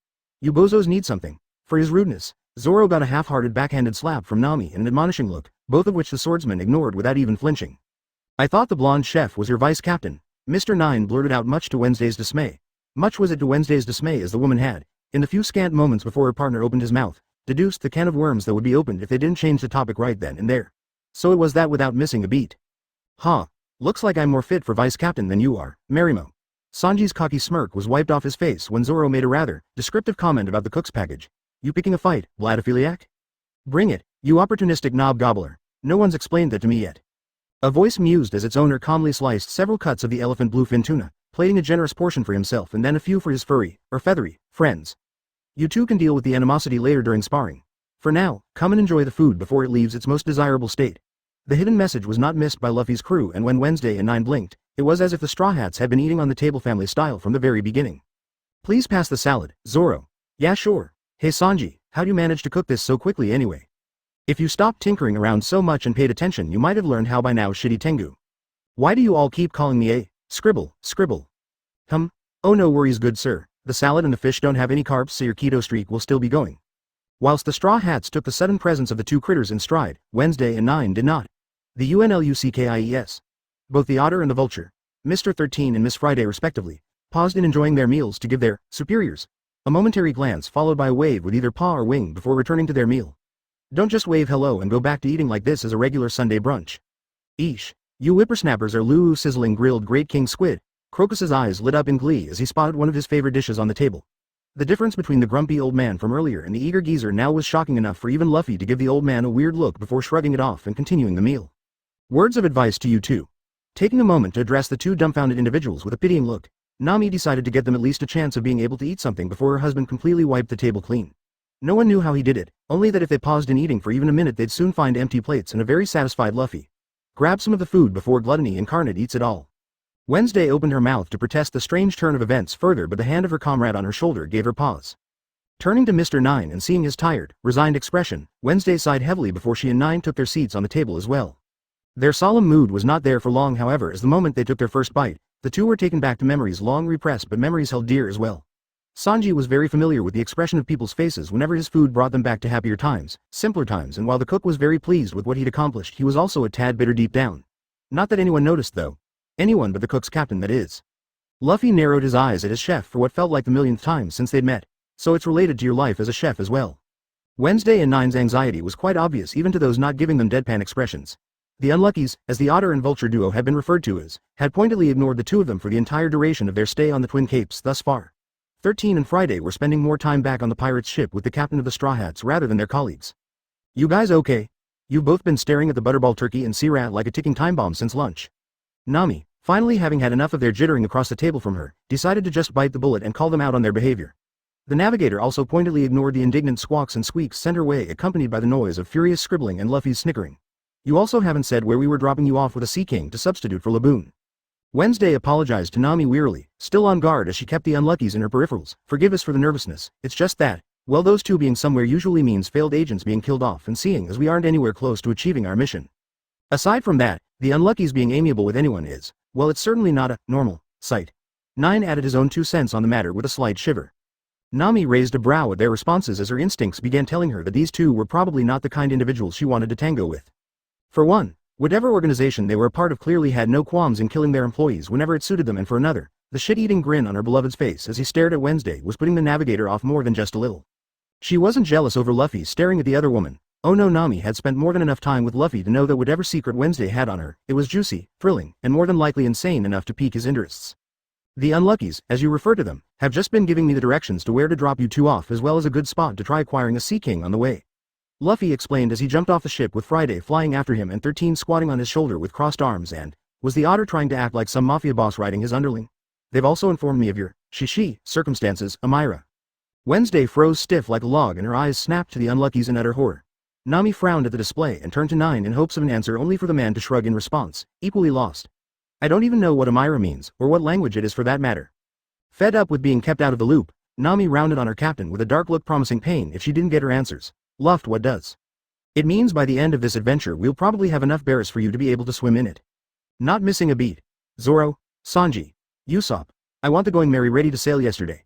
A chorus of, aye, with varying degrees of energy responded to the witch's orders. Welcome aboard the Going Merry, Miss Wednesday, how may we be of service? Even Luffy's sweat dropped over his wife's blatant change of tune as soon as money came into the picture. She is going to sell you out for millions if she ever gets the chance. No, she won't, probably. It's sad you can't actually deny the possibility. Crocus, who'd been content with just hanging around with Laboon, walked towards the Straw Hats with an inquisitive look as the hustle and bustle to get the ship ready caught his attention. You whippersnappers are heading off already? Yeah. Our first adventure on the Grand Line found us actually. Luffy gestured to the still frozen but more out of dumbfoundedness rather than horror now, Miss Wednesday. So if you're done having your jaw planted on the table, we can head on to Whiskey Peak. I'm assuming you have a way to get there? Mr. Nine answered Luffy by bringing out an object resembling an hourglass, but instead of containing sand, a compass arrow pointing in the distance lay within. We have an eternal pose set for Whiskey Peak. What exactly do you have planned for my partner? The Unluckies glared daggers at Mr. Nine, but despite the flincing and breaking out in a nervous sweat, the man was resolute in pinning a glare of his own on the pirate captain, who looked nothing less than amused. Nothing that concerns you, Mr. Nine, but if you must know, let's just say that while we are pirates, for this venture, just think of us as hired mercenaries. Now then, shall we, Amira? Wednesday silently stared at Luffy's outstretched hand, clearly conflicted on whether or not she could trust the strange pirate captain or not. Logic dictated that she flee, that this was all a ploy after that bastard found out there was a mole, in his wretched company, that this was just a long game the sick, sadistic psychopath had planned for her. Her heart and gut sang a different tune, however, She knew a liar when she saw one. Years in her home training to one day succeed the throne ensured she was competent in the battlefield of politics where words of lies and deceit, double meanings and the complexities of royalty reigned supreme. The young pirate captain was as insane as he was dastardly handsome, but he was no liar, and if she was indeed found out, then he was probably the best chance she had. Yes, let's. I will be under your care, sir? Monkey D. Luffy. Just call me Luffy. The Wolfman said with the same shit-eating grin as the red-haired emperor who visited Alabasta all those years ago. Welcome aboard the ship, Princess Nefertari Vivi of Alabasta. It's a pleasure to meet you. Crocus, Mr. 9, and the rest of the Straw Hat promptly bugged their eyes out as they were just informed of who exactly they were in the presence of, and then Nami redoubled her efforts in getting the Mary ready to sail. Their client was the princess of the Alabasta Kingdom. Yes, the kingdom was in civil war at the moment, but it didn't take much thought that Luffy would probably do something about that as well, which meant, I'm going to be rich. Rich, I tell you. Get your sorry asses moving now or I'll use you all as my test dummies. From the shore, Luffy, Vivi, Mr. 9, the Unluckies and Crocus sweat dropped as they saw the literal incarnation of greed order the men of the Straw Hats, bar the captain, around. Vivi turned to Luffy with a pained expression. She's not going to bill my kingdom too much, is she? I'll rein her in. Luffy promised before flashing the royal with a genuine smile. Don't worry, princess. You won't regret hiring us for the job. I regret hiring you for the job. Vivi wailed as she and Nami clung to each other in tears as the looming scythe of death came ever closer in the form of the absolute shitstorm they found themselves in just an hour after leaving the Twin Capes. The Unluckies had directed them to an area where they could acquire Sea Kings all right. Just one problem, it was a pack of not only 20-meter-long adults, but they were of the swirl as well. Why was that an issue? I regret accepting the job. Nami cried out as another maelstrom appeared in the right in front of the Going Merry. Luffy, do something. The Wolfman had been silent as his crew, plus the passengers, panicked throughout the whole time they'd entered the Sea King's nest. The Wolfman did not help his crew as they struggled to stay afloat by steering away from the Sea King-generated maelstroms in favor of waiting for the perfect moment. Swirl Sea Kings were infamous for being able to create maelstroms, but the true danger came from why they made them. It wasn't for sinking the ships, although that did tend to end the lives of their victims quite quickly, but rather for momentum. Groar. With a mighty roar, 5 Sea Kings burst from the ocean depths and into the air only to come crashing down on a single point, the Going Merry. We're gonna die. I'm sorry, I just up and left Dad. Forgive me for never confessing, Miss Monday. I love you, Kaya. For God's sake, Luffy, just do it already to shut them up. Zoro, who'd been gritting his teeth the entire time, finally snapped at his captain, who had been doing something only the first mate of the Straw Hats had noticed since they caught sight of the Swirl Sea Kings. There is one more thing you need to know about this variety. Meat. Luffy leapt into the air with the gleam of a man who'd gone without food for months, with a salivating maw so slobbery it made even the Sea Kings snap out their focus in shock, and then fear when the silhouette of a very, very massive wolf appeared and looked down on them ravenously. Terry? One of the Sea Kings growled out in their own unique language. Yeah, Jim? Another Sea King, presumably Terry, answered. This bites. Whiskey Peak. The princess, the wolf, and the demoness. The sky was blue, the birds flew, and the Sea Kings ruled the seas uncontested with the exception of the monsters roaming the New World. Emphasis on the terms monster and New World. The bodies of 2 20-meter-long Sea Kings being chained to the Merry with their spines severed at the point it met their skull went against this simple fundamental fact of life. So otherworldly the sight was that Princess Nefertari Vivi of Alabasta, a woman who lived her entire life on the Grand Line with all its insanity, was left staring off into the sky wondering when was the last time her life made any moncrum of sense. Mr. 9, her partner however, was much more flexible, if only for the fact that his aid in securing the Sea King carcasses subsequently ensured he himself would be able to finally feast upon the delicacy so few had the chance to enjoy. The sheer price of these things, even with the easier to kill and, or, less flavorful varieties, was murder on anyone's wallets. To not only have the chance of eating a Sea King for free but also a Sea King of what was hailed to be the Wagyu beef of Sea King meats, well, when it was put in that light, Vivi was a tad less inclined to smack the orange-haired man up the head. Vivi's gazing off into the distance was broken by the cries of pain from the man who'd killed the Sea Kings in the first place. The orange-haired woman, Nami, the navigator of the Straw Hats, was outright throttling her captain like he was nothing more than a ragdoll alongside a long string of simultaneously inspiring yet terrifying promises of pain. You hear me, Monkey D. Luffy, you pull shit like this again and I will follow through on those promises. This, I swear. The wolfman in question had his eyes closed the whole time. The crew and their guests had assumed it was out of fear. Luffy was obviously stronger, but even that strength seemed to wilt under the navigator's ire. The enraged woman knew better though, and her expression darkened as the sound of snoring reached everyone's ears. Monkey D. Luffy had fallen asleep. I can't tell whether to be impressed with Luffy or disappointed, Zoro said to his fellow male Straw Hats and one Mr. 9 as they secured the Sea Kings to each of Mary's sides. Your stance is pretty obvious, shitty cook, so you can keep your chivalry crap to yourself. I'm more curious about their opinions. Listen here, you little, we're going with being impressed but more out of his stupidity. Mr. 9 cut in before the blonde cook decided to go into a screaming match while he was right between the two monsters. With a smirk, the eccentric man turned to the only Straw Hat in his weight class. Any objections, Tengu? Usopp promptly corrected Mr. Nine's misconceptions about him by not so subtly flinging the orange head straight off the Going Merry, and into the night sky as a twinkling little star. The whole ship went quiet as Usopp gave them all a death glare followed by a growl. Anyone else going to call me a Tengu? No one moved, and after nodding smugly to himself with a grin, Usopp got up. Tengu. And froze as three voices rang out the words that caused his left eye to begin twitching like crazy. The marksman's irritation stemmed more from the ones who had called him that accursed name, rather than actually referring to him by it.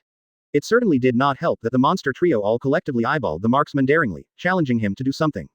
Alas, you bastards couldn't let me get one win in. The marksman huffed just as a certain green-clothed man plummeted back into the sea ahead of them a few minutes away. Whatever, I'll grab a lifeline for 9. Vivi took a few moments to gather herself, then promptly slumped forward in defeat. The fate of her kingdom, her home, rested on the shoulders of idiots. Nami was the least offensive of the bunch, but the sad truth was she was low in the hierarchy of influence brought about through having the power to back it up. The actual monsters of the crew consisted of a drunkard swordsman who, while tolerable so far, was only such due to the fact he didn't directly interact much with Vivi, or anyone for that matter. The memory of Usopp having to run below deck just to get him to stop doing whatever it was he was doing down there and make sure they survived the Grand Line was still fresh and aggravating. The cook was equal parts infuriating and charming, and for the life of her, Vivi swore that there was something about his mannerisms and features that tickled the back of her mind. Shaking her head dismissively, Vivi concluded that in the end Sanji wouldn't directly harm women, and while he could pull off some seemingly reality-breaking shenanigans to get around his code, he still put himself at a disadvantage. With a deep and tired sigh, Vivi turned her eyes to the strongest of the monsters and arguably the biggest source of her current migraine. Monkey D. Luffy, a name that seemed a tad familiar, but like with Sanji, Vivi couldn't decipher why, the son of Emperor of the Sea, red hair Shanks, and resident numbskull. My kingdom's future is on the shoulders of a man-child. Vivi moaned mournfully with her face in her hands. Having heard what the royal said, Nami, who was already prepared to knock said man-child out, rose up and fixed the princess with a very familiar look, and despite being of similar build, right down to the hourglass figures, the princess felt like she hadn't a chance in hell against the other woman. Ah, my apologies, Nami, it's just that. That what? Nami had a dangerous edge to her voice as she stalked ever closer to the nervous royal. Don't forget your place, your highness. Nami practically hissed venomously. You need our help. Actually scratch that. You need any, and I mean any, help you can get right now, so don't. The navigator, who'd been inches away from getting in the blue-haired woman's face, found her ramping tirade brought to a halt when a familiar pair of arms circled around her hips. That's enough, love, a husky voice whispered into her ear, the man's lips not even an inch away, his cool breath tickling her, sending shivers down her spine. Nami glanced to her shoulder where Luffy had planted his chin as he gazed at her with half-lidded eyes. God, how much she both hated and loved those eyes. We haven't gotten any sleep since Log Town, and we certainly haven't been giving the princess the best of first impressions. Her skepticism is to be accepted. Let it go. Vivi hadn't been able to hear what the Wolfman had said, but the position he'd placed himself in with the navigator made their relationship very clear. The princess filed that piece of information in for later. Perhaps her interactions with the navigator shouldn't escalate like they had today. I apologize for my comments. It's been a long day. Nami turned her attention back to the princess and just stared for a few moments before sighing and walking away, briefly whispering something to the Wolfman, who only nodded in response with a raised brow. Once the navigator left the deck and closed the door to her room behind her, Luffy addressed the princess. A man-child, huh? The princess blushed briefly for being called out and promptly moved to correct herself, but Luffy waved her off before she could. Ah, it's fine. You aren't exactly wrong in describing me for the past few hours anyway. But let's get something straight right here, right now, princess. Vivi stiffened as she opened her eyes to see the pirate captain towering over her with a smile that wasn't the least bit friendly or comforting. Unlike his previous demeanor of being a cheeky brat, his current expression reminded her painfully of a certain other pirate, specifically the one currently making her home a war zone. The reason I took this job isn't for fame or the love of the people. No, I couldn't care less about being seen as a hero. Vivi gulped nervously as the Wolfman seemed to become downright sadistic, his smile unsettlingly like yet another pirate, one who roamed the New World and ran a kingdom of his own with nothing less than gut-wrenching and horrifying standards. The princess began to fear that she'd doomed her country with an even worse monster, but his next words gave her pause. I took this job to deal with that phony calling himself a pirate. A coward who fled from life on the seas to take over a kingdom. Not only is Leatherface going against what a real pirate should be and strive for, he's setting a shitty standard for future pirates as well. The princess looked at the Wolfman, who only moments prior seemed just about ready to rip her into pieces before pulling a complete 180 and started giving her a friendly smile. My girl will definitely be charging you for the dry fuck's execution though. Hope there are no problems on that front. That was all Luffy had to say before he left Vivi there to process the past few minutes of dialogue where she couldn't even get a word in, and walked over to his crew. Sanji, think you can make a dish out of a rough description? I can't tell what's worse. The fact that I just now realized I hired a psychopath, or the fact that he's slowly becoming more my type. Why are the hot ones always crazy? Oh gods above, what am I thinking? Vivi's inner monologue was accompanied by her blatant blushing face as she walked to the side of the ship opposite of the Straw Hats. The princess shook her head as she reached the railings to clear her mind. Now wasn't the time to daydream over very clear downright stupid mistakes. Night was coming soon, and having heard about how long it's been since the Straw Hats actually slept, Vivi wouldn't have time to waste if she wanted to get the finer details sorted out with the captain and his crew. Crocodile may be an arrogant prick, but he's certainly no fool. If the Unluckies sniffed me out, there's a good chance that Witch has as well. The Unluckies seem to be in league with the Straw Hats through a mutual benefactor, but who? A flashing memory of a raven-haired beauty appeared in the princess's mind, but she dismissed the notion immediately. That woman, whatever her goals were, aiding her kingdom wasn't part of it. Vivi turned slightly green as more memories flooded her mind. Memories of the corpses the woman left in her wake. Some were granted the mercy of swift spine-cracking deaths, but others had been mangled beyond recognition at times. The worst part was the ones that were the most mangled tended to be the ones who were actually decent people. For as sick and twisted as Luffy made himself out to be in their earlier encounter, he wasn't without a conscience. Frankly, she wasn't sure why the man had acted the way he did back there. Perhaps his crew wasn't the only one being affected by the lack of sleep. Compared to their earlier interactions back on the Twin Capes, Luffy was a lot more unhinged, so to speak, so Vivi was giving him the benefit of the doubt on that one. Miss All Sunday, however, had no such redeeming qualities. The woman was a menace, a murderer, a disease down to her very core. Gritting her teeth and clenching her fist tightly against the railing, Princess Nefertari Vivi released a pulse.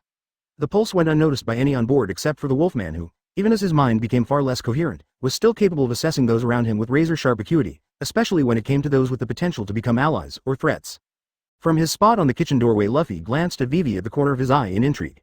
Another ruler, will you be a conqueror or a king? After having finished consuming yet another mouth-watering meal, the cook had been able to replicate the dish. Buff bourguignon was what it was called, but Luffy couldn't pronounce it for the life of him. Through the wolfman's vague description, Luffy stretched outwardly with a long and tired yawn, smacking his lips as he reached for the door to his bedroom to finally get some shut-eye. Devil fruit user or not, sleep was still an integral part of maintaining brain functions. Of course, all of the wolfman's brain functions went right out the window when he came face to face with his very eager wife. Luffy couldn't care less of the consequences of what he was about to do after he saw Nami. He doubted even Nami cared, seeing as the navigator made no mention of their uninvited guest's presence. If anything, the orange-haired woman seemed even more enticed with their nightly activities thanks to the little audience she knew was having its own fun right out of her and Luffy's quarters. You really don't care, love. I would have expected you to have gone out and dealt with her, especially since you two were essentially at each other's throats. The woman who would be queen shivered under her master's husky voice and powerful frame as he indulged himself in her to his heart's content. She was his, completely and ultimately, after all. Or perhaps you'd prefer that I break her as well. The navigator captured her lover's lips in a searing kiss before responding with a sultry gaze. Come now, my king. The time isn't right just yet. Nami reveled in her wolf's growing haste to bring them to victory. The fact she hadn't refused the inclusion of the little perv outside seemed to have lit a fire in her precious love's heart. When the time comes, you'll break her and me into submission. You seem to forget, bitch. Luffy laughed at his wife's naivety before pulling her hair roughly towards him, the pain causing the woman more pleasure than injury, evident by her tongue lolling out erotically. You are already mine. A royal is taught many things as they grow up. One of them was how to secure relationships with potential allies. One of the most important factors in endeavors such as these succeeding, however, was that the royal was to be of sound mind throughout the whole process.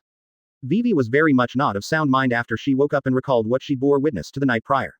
The young woman laid in her bed with a steaming blush as she recalled her shameful acts that would have more than likely put her initial goal to ruins. Gods above, I'm pathetic. The princess buried her face in her pillow with a groan, only to snap her head up when she realized she wasn't alone in her quarters. I'd say you were just wound up, your majesty, and in need of release. Vivi slowly looked to her left where the woman who'd been a inspiring aspect of last night's activities smiled at her cattily. Nami practically purred as she walked over and sat down on the edge of the bed, uncaring of the incredulous gaze the royal was sending her way. My husband ate a carnivorous zone fruit, my dear. We both knew you were enjoying the show. Oh God, mortification. That would be the one word that perfectly described how the princess felt in that moment under the navigator's amused gaze. If there was any silver lining at all in this situation, it was that the navigator seemed a lot more approachable, but there was also the chance this was just her getting ready to pounce. What do you want, Miss Navigator? And I do hope you've been checking the eternal pose frequently. Vivi's eyes, while hardened, were also twinged with concern. The Grand Line was an unforgiving sea, one wrong move and it was curtains for them all. Nami's amusement sobered up into an annoyed look the navigator directed out the window where snow continued to fall. I have. You and Nine weren't joking about this sea's unpredictability. Even just by following the eternal pose, we've been bombarded with weather after weather. As if on cue, the snowstorm abruptly shifted to howling winds and rumbling thunder. I honestly shudder to imagine what hell we'd run into if we deviated from the pose. With a sigh, Nami returned her attention back to Vivi, but with a softer look in her eyes. After you left, Luffy put some things to light for me. I shouldn't have gotten on your case yesterday. Well, insult my family again and I'll do it again in a heartbeat, but I'll be more lenient. A dark, haunted look appeared in the navigator's eyes, one that gave the royal pause. It was a look the young brunette had become familiar with over the course of her infiltration in Baroque works. I know what it's like to have your home oppressed after all. It takes a toll on you, pushes you to do things you never thought you'd do, changes you into something you never wished you became. You also dealt with a tyrant, it seems. Vivi finally said after the two had descended into silence. Nami gave a hollow laugh and her eyes brimmed with simmering rage. Memories of Arlong's camaraderie flowing through her like a raging river, the surging tide of leaving the navigator in a very foul mood. Yeah, for 10 years my home was under that bastard's tyranny. Vivi choked and stiffened when Nami dropped the duration of which her own oppression lasted. 10 years? God, just imagining herself in the navigator's boots sent the princess into a spiraling depression. He killed my mother on the first day he took over my home, you know. Right in front of me and my sister too. On the first day? If she had memories of her home's tyrant then there was a good chance she was still a child. Nami wasn't that much older than Vivi herself. That realization just made the princess sick to her stomach. Lived most of my life under his thumb, looting and stealing money to buy my village back from him, and then I met Luffy. Crazy wolfy bastard practically appeared out of nowhere on one of my runs and did the least pirate-like thing.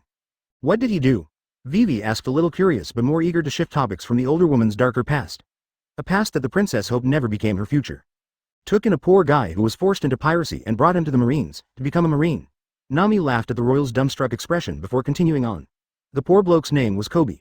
Good kid, a little naive but a good kid. Luffy took pity on him so he pulled a few strings to get Kobe in the Marines, after dealing with the corrupt captain running Shell's town that is.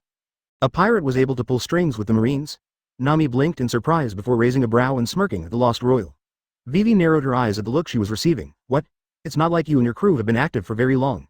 9 and I also weren't able to get a news coup in a while. No, but shouldn't the name, Monkey D, ring a bell for you? The Albiston took a few moments to consider the navigator's words.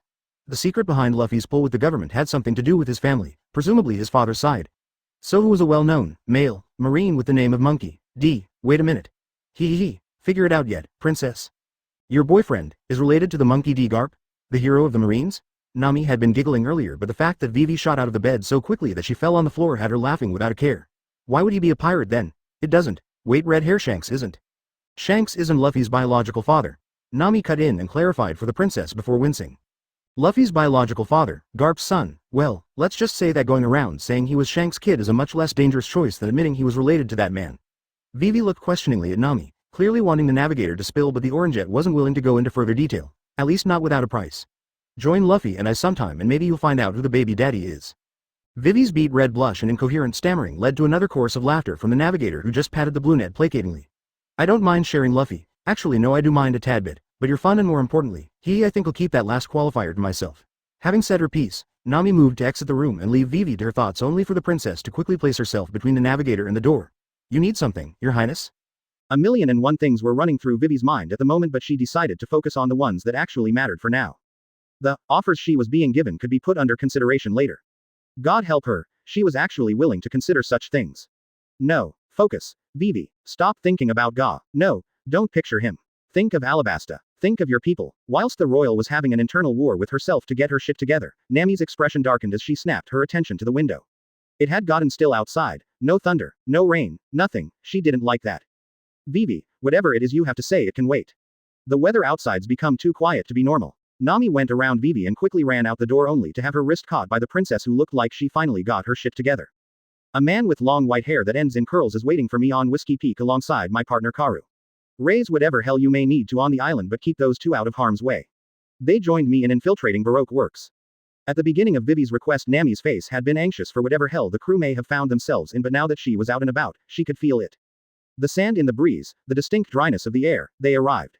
How about you and 9 go tell your partners yourself? We're here, Vivi. Bringing the royal along with her, the navigator and the princess found themselves on the deck of the Going Merry, with Usopp up in the crow's nest, Sanji by the kitchen door, 9 and Zoro overlooking the sea before them at the front, and Luffy atop the cute ram's figurehead. Whiskey Peak. Luffy could feel his eye twitching as the spectacle before him took place. The rest of the Straw Hats hadn't been any different, as they were all left in similar states of incredulity watching the people before them. Someone should get these people medals. Welcome, welcome, come, pirates, it's time to party. Pirates, welcome to our town, heroes of the sea, disembark and party with 1,000 mugs mark. Usopp cast a questioning glance to Luffy. Captain, these people are either being genuine or they are the best actors I have ever seen. The Wolfman spared his marksman a glance before shifting his gaze to Nami. The navigator, unlike the rest of the crew, began sporting a cheery smile on her face as her eyes snapped to various buildings seemingly at random. Luffy, you there, man? Usopp, I believe Nami has a job for you, and yes, these people are pretty damn good actors. Luffy gave the long-nosed man another contemplating look, as if trying to weigh the pros and cons of a business transaction before shrugging and giving his wife a nudge to get her attention. When you've figured out where all your new treasures are located, just give the list to Usopp and Sanji. Having been mentioned, Sanji turned away from the swooning ladies to speak to the captain. Not that I have a problem with that, but why include Usopp for an infiltration mission? The marksman looked ready to argue that he was perfectly capable of performing infiltration missions, but the cook wasn't done. Doesn't really make sense for a proud warrior to be sneaking around in the shadows to deal with his foes. Luffy nodded along to the chef's comments about Usopp's mission clashing with his goals, all true, but in the end, when it comes time to clash, it will be up to Usopp if he wants to stab them in the back like an assassin or fight them honorably like a warrior. The main reason I chose Usopp for this mission though is that between one-on-one fights or one against groups of 5 at least, I don't see our Tengu having much luck in the latter. While Usopp bristled a tad at being called a Tengu, again, he couldn't argue against Luffy's words. It wouldn't be until much later that Usopp would at least have a decent chance in fighting off multiple enemies, or at least until he had the finished version of his dad's suggested addition. It should go without saying, but I expect you to also test out that custom wristbow of yours during the looting. Usopp paused a bit, wondering if Luffy was secretly also telepathic, before nodding along fervently. Why yeah, I will. Hopefully I'll get some insight on how else I could apply this thing. Or what other modifications you can make. Speaking of which, mind handing me the prototype Klima Tact. Nami and Usopp walked off towards the man's workshop to grab said item, as well as a few magazines for the marksman as well. Zoro, who'd kept his silence all the while, turned to Luffy with a frown. Luffy, don't get me wrong, I'm all for fighting, but none of these grunts look particularly. I smell smoked meats and alcohol by the gallons, by that restaurant they're setting up over there. The swordsman promptly shut up, and discreetly walked closer to the edge of the Mary before shooting Luffy an anxious look. Quote. Aw fuck it, it's a party, go wild. Zoro grinned widely and did a quick fist pump in victory while the wolfman shook his head in amusement. Nami and Usopp made their way back to the deck with the addition of a collapsible staff attached to the navigator's belt and a multitude of different magazines on the marksman's custom ammo belt worn across his chest. Remember Nami, you only get about 3 maximum powered shots before that thing goes volatile. I fine-tuned it enough that it could still be used as a staff before those 3 charges are used, but after that, just toss it like a spear. Usopp warned with a nervous look in his eyes, one that was shared surprisingly by Luffy of all people. The wolfman shuddered as he recalled the last time he entered the marksman's room without knocking. Fun fact about lightning, it didn't taste great. Yeah, I'll remember to keep that in mind, though like a spear huh. Nami patted the prototype Klima Tact with a far-off look. Knowing what that look usually entailed, Usopp quickly began pondering how he could go about adjusting the Klima Tact to be a lot more pointy and sharp rather than blunt. I think I know how else you can upgrade the final product. Well cough ma. Ahem. Welcome. A tall man with a tiny red nose and blonde hair styled like a powdered wig greeted the Straw Hats who'd finally made it to the strange island's port. An island reminiscent of a desert with really big round cactuses. My name is Agarapoy, the mayor of Whiskey Peak. Luffy took note of the man's hair and build, sharing a subtle glance and nod with Nami, who confirmed the man's true identity, before putting his hand out to Agarapoy for a handshake. Monkey D. Luffy, captain of the Straw Hat Pirates. A ripple seemed to go through the crowd as the identity of the pirates came to light. Some briefly had fear take root in their eyes before their act was put back up in full swing. A couple of friends of yours, Wednesday and 9, mentioned being bounty hunters who took a hunting job from here. We bagged a Sea King the other day if you're interested. Luffy stated, nonchalantly gesturing to the decapitated Sea King strapped to the Going Mary's side. Another round of anxiousness rippled through the crowd as they recognized what breed it was. Tasty though it was known to be, its ferociousness was even more infamous. Wonderful. Igarapoy took the information in stride, likely already having been informed by Vivi of the next plan of action. Whiskey Peak is a town that thrives on making liquor and music, and we pride ourselves on our hospitality. As for our liquor, well, it's as bountiful as the seawater itself. In exchange for the Sea King, would you be interested in a party? Free of charge, of course. Now, you're speaking my language, Pops. We'll take you up on the offer, and even throw in tales of our adventure thus far. Nami butted in with an easy smile that was overshadowed by the hard look she cast to the rest of the crew, namely the swordsman, who seemed to get lost in thought over all the alcohol that was likely to be drunk. On a different topic, how long does it take for a log pose to be set on this island? Log pose. Oh, you'll not have to worry about that by tomorrow morning.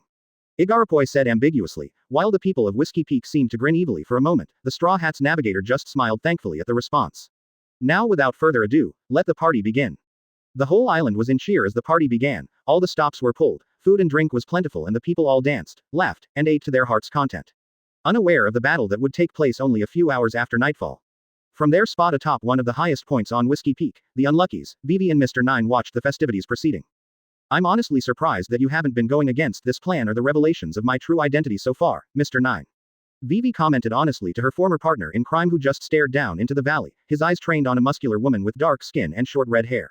Any reason for that in particular? The orange-haired man continued to quietly stare off in the distance before sighing out a response. Not really a hard decision to make, Your Majesty. The man turned to his former partner with a soft smile, the kind shared between old friends. Even if you turned out to be an infiltrator, you can't deny that we didn't have some fun in our time working together.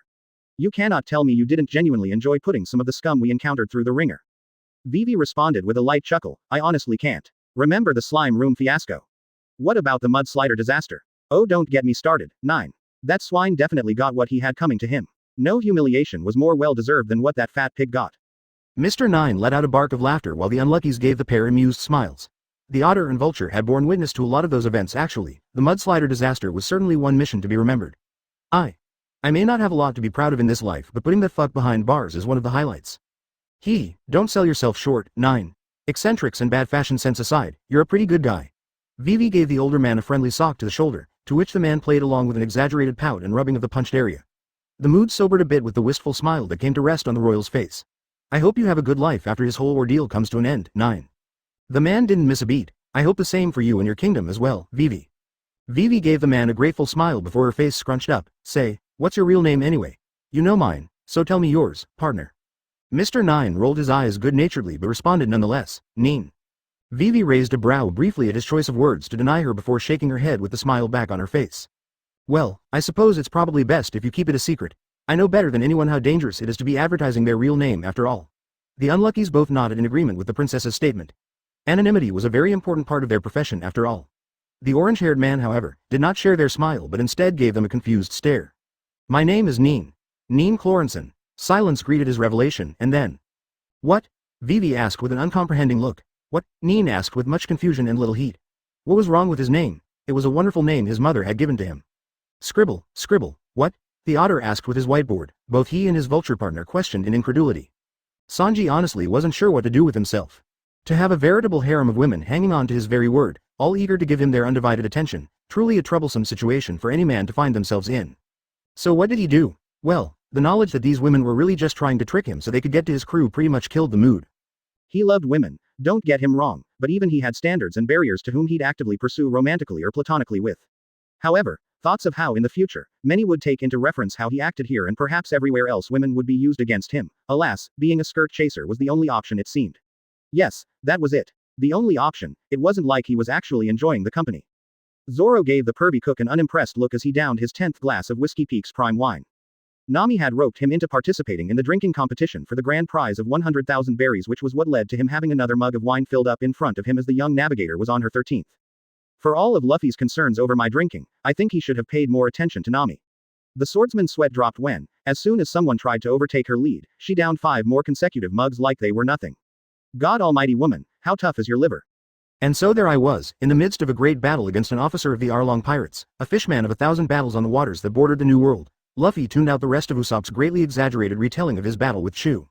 The Wolfman would have been disappointed in the marksman for lying about how much more over the top the battle had apparently been, but since the long-nosed man was giving his fallen opponent just as much of an exaggeration, well, Luffy supposed he could let it go without comment this time. Turning his attention back to the meal he'd just been served, Luffy's cold indifference put many of the cooks who dared to serve the captain of the Straw Hat Pirates on edge. Before the Wolfman were 3 dishes, one from each brave and confident chef: Peking duck, Tantanmen beef ramen, and lobster risotto. All 3 chefs gulped nervously as the Wolfman quietly sampled each dish, taking in the flavor, the texture, the aromatics, and especially the presentation. Putting down his spoon, having tasted the lobster risotto last, Luffy leaned back against his chair and closed his eyes to deliberate over the dishes. The duck was cooked perfectly, not too dry or overly rich in flavor.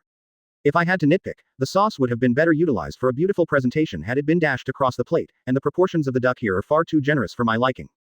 That is to say, while the dish is delicious and worth eating to the last bite even with this much meat, I doubt any restaurant could stay afloat without charging ludicrous amounts for it. 8/10. The chef who'd cooked the duck cursed himself for the oversight. He'd heard that the captain of the Straw Hats was not only a foodie but one with a nearly insatiable stomach, so he'd made his dish have generous portions in exchange for not paying much mind to the presentation. Oh, what a fool he was. How could he forget that even before tasting the food, the visual presentation would already leave a lasting impression? Now for the Tantanmen ramen. The chef who'd made this dish stood a little straighter, and while a bead of sweat did make its way down his face, that was the only sign that he was in any way nervous. Absolutely smashing. The chef breathed a sigh of relief and smiled happily as the people who'd come to watch the critiquing cheered. Everything is right about that. the intensity of the spice, the tenderness and juiciness of the meat, the right amount of veg to go along with it, the aroma that just draws you in, and the presentation, especially, with that innovative fried egg yolk that splits and runs down into the noodles, absolutely smashing. 10 out of 10. Thank you very much. Luffy then stood up and shook the chef's hand with a nostalgic smile. Ramen has a special place in my heart and my brother's. If we ever have the time, we'll swing by here to grab a couple of bowls, you have my word. The chef had never been so happy in his life that they were actually letting millions of bears walk out the door scot-free. This pirate was good in his books, reading about him on the paper was one thing but actually being next to him? If he hadn't already thought that this was a marine acting as an undercover pirate, he certainly thought so now. Unfortunately, for all the praise I've given the Tantanmen ramen and Peking roasted duck, the lobster risotto has left much to be desired. The last chef, the one who'd made the dish, froze in his place, as the crowd around them fell to silence. The chef had hailed from the North Blue and trained under some of the best chefs of the region before coming to join the bounty hunter's life. What could he have done that left the wolfman disappointed? Did you taste the dish before sending it to me? The chef, flustered, couldn't even answer verbally and just shook his head sideways. The man's fellow chefs stilled in realization before shaking their heads, such a rookie mistake had been made. One that the wolfman sighed over as he pushed the lobster risotto over to the chef, who promptly took a spoon to taste it, and found himself frowning as he was left chewing on not only bland risotto but overcooked lobster. The crustacean had practically become rubber. It was inedible. Or well, that's an over-exaggeration, it was still very much safe to eat, just not a dish fit for a critique. Crestfallen, the chef moved to remove the dish only for the pirate to take it up, and eat every morsel on the plate without hesitation. The food is certainly bland, the lobster cooked to shit, but flavors and textures aside you nailed the presentation and aroma. Having finished the plate, Luffy returned to his seat to consume the better dishes of the bunch, not once turning to see that the chef who'd prepared the risotto had a fire blazing in his eyes once more. The fire, the passion to learn from his mistakes and strive to do better the next time. Risotto isn't a dish that holds special importance to me, but I'd be a fool to let good talent rot. Refine your skills, learn from your mistakes, and when I return, I expect nothing less than your finest work yet. The chef was shaking in his boots at this point, tears had run down his face and fallen to the floorboards below, but quickly wiping them away, the chef faced Luffy with grim determination. It won't be cheap or free. Then I trust it will be worth every berry. Luffy replied not even a second later. Far from the wolfman's table, Igaropoy chuckled to himself. The man had been skeptical over Vivi's plans when he first heard them, but after seeing how the pirates had acted throughout the night, perhaps the fate of Alabasta was safe in their hands after all. Walking out the door, Igaropoy was surprised to find his partner, a dark-skinned woman with cherry-pink hair held up in short pigtails, glaring at him on the side of the building. Problem, Miss Monday? Igaropoy questioned, closing the door behind him where the bounty hunters actually began to genuinely enjoy the company of the Straw Hat Pirates. Have Miss Wednesday and Mr. Nine returned yet? Yeah. I saw them heading over to the shed where that overgrown duck sleeps. Igaropoy tensed momentarily over the woman's tone over the animal before relaxing just as quickly, as if he had never tensed at all. I'm glad they brought food back for us, especially a sea king that'll be big enough to last the whole town a month at the very least. But what, Miss Monday? Do you wish to try your luck against the Straw Hat Pirates? You have seen their bounties, yes. Their captain alone is nearly worth what the warlord in Alabasta was before his bounty was frozen, and even if years have passed since it's been updated, Desert King Sir Crocodile is far, far above our weight class. The woman flinched under her designated partner, Mr. 8's harsh tone and challenging eyes. The man wasn't known for being snippy with his colleagues unless he was under great amounts of stress. Miss Monday felt a bit guilty for adding on to his troubles with her own pettiness. 8 appeared to notice her guilt and sighed as he rubbed his eyes to drive away the weariness. Apologies for losing me, cough cough, ma ma ma. Ahem, my temper, Miss Monday. Many things that could go wrong right now lead to consequences I shudder to think about. Whilst Miss Monday could tell Mr. 8 was telling the truth, she was misguided on what consequences he was speaking of. Yeah, we screw with them, then this island might end up getting leveled to the ground. Igaropoy had no issues with keeping his partner in the dark. After all, come morning, he, the princess and the Straw Hats will have vacated the island already. No sense in dragging the kind woman, deep down anyway, into his kingdom's mess. Still though, aside from being monsters in terms of strength, their cast iron livers are equally absurd. A decade of being a slave in all but name does tend to drive you into a bar a lot. Miss Monday and Mr. 8 snapped their attention to the roofs where the navigator of the Straw Hats, the orange-haired Nami, was smiling down at them, the infamous swordsman pirate hunter Zoro on her left casually tending to his blades, and their captain, Straw Hat Monkey D. Luffy snacking on a bright red apple on her right. Your wine was pretty good by the way, but I've had better. Igaropoy stared up at the Straw Hats in confusion. This wasn't part of the plan. They were supposed to keep quiet until everyone had fallen asleep. Why were they deviating from the agreed course of events? While Mr. 8 was silently pondering over the Straw Hats' motivations for flipping the script, Miss Monday was more focused on how the bastards were awake, and specifically how they managed to get out of the room without anyone noticing. The answer soon came in the form of two grunts rushing out screaming, "The Straw Hats have escaped. They were never drunk." Of course we weren't. We may be rookies, but we're far from incompetent. Zoro scoffed, inspecting his blades with extreme diligence. It would simply not do for his blades to not be at their best possible state prior to a battle. Besides, Any drinker worth their salt would recognize even the slightest shift of alcohol content in their drinks. While the bounty hunters down below grimaced over the rather simple, and thus even more infuriating, explanation over how the pirates had gotten past being put out of commission, Luffy just settled a very unamused look at his vice captain. All that statement did was decrease the chances of your drinking ban from being lifted. Zoro flinched under the reminder of being banned from drinking after his drinking spree earlier, before settling a dark glare on the people below. People quickly began to curse the swordsman internally for deciding to take out his anger on them. Their anger shifted to the Wolfman after Luffy said next, "Feel free to work out all your frustrations on the poor blokes down below. Just make sure the chefs are spared. I wasn't joking about coming back here for a meal later on." The three chefs let out sighs of relief after realizing they'd be spared, only to stiffen up at the evil looks they were being subjected to by their colleagues. Probably shouldn't have advertised that. "Wait please." Miss Monday called out to them, holding her arms out before her in a placating manner, as if she were approaching beasts rather than other humans. She wasn't that far off all things considered. "We may be bounty hunters that have dealt with pirates before, but we have no plans on doing what we did to them, to you.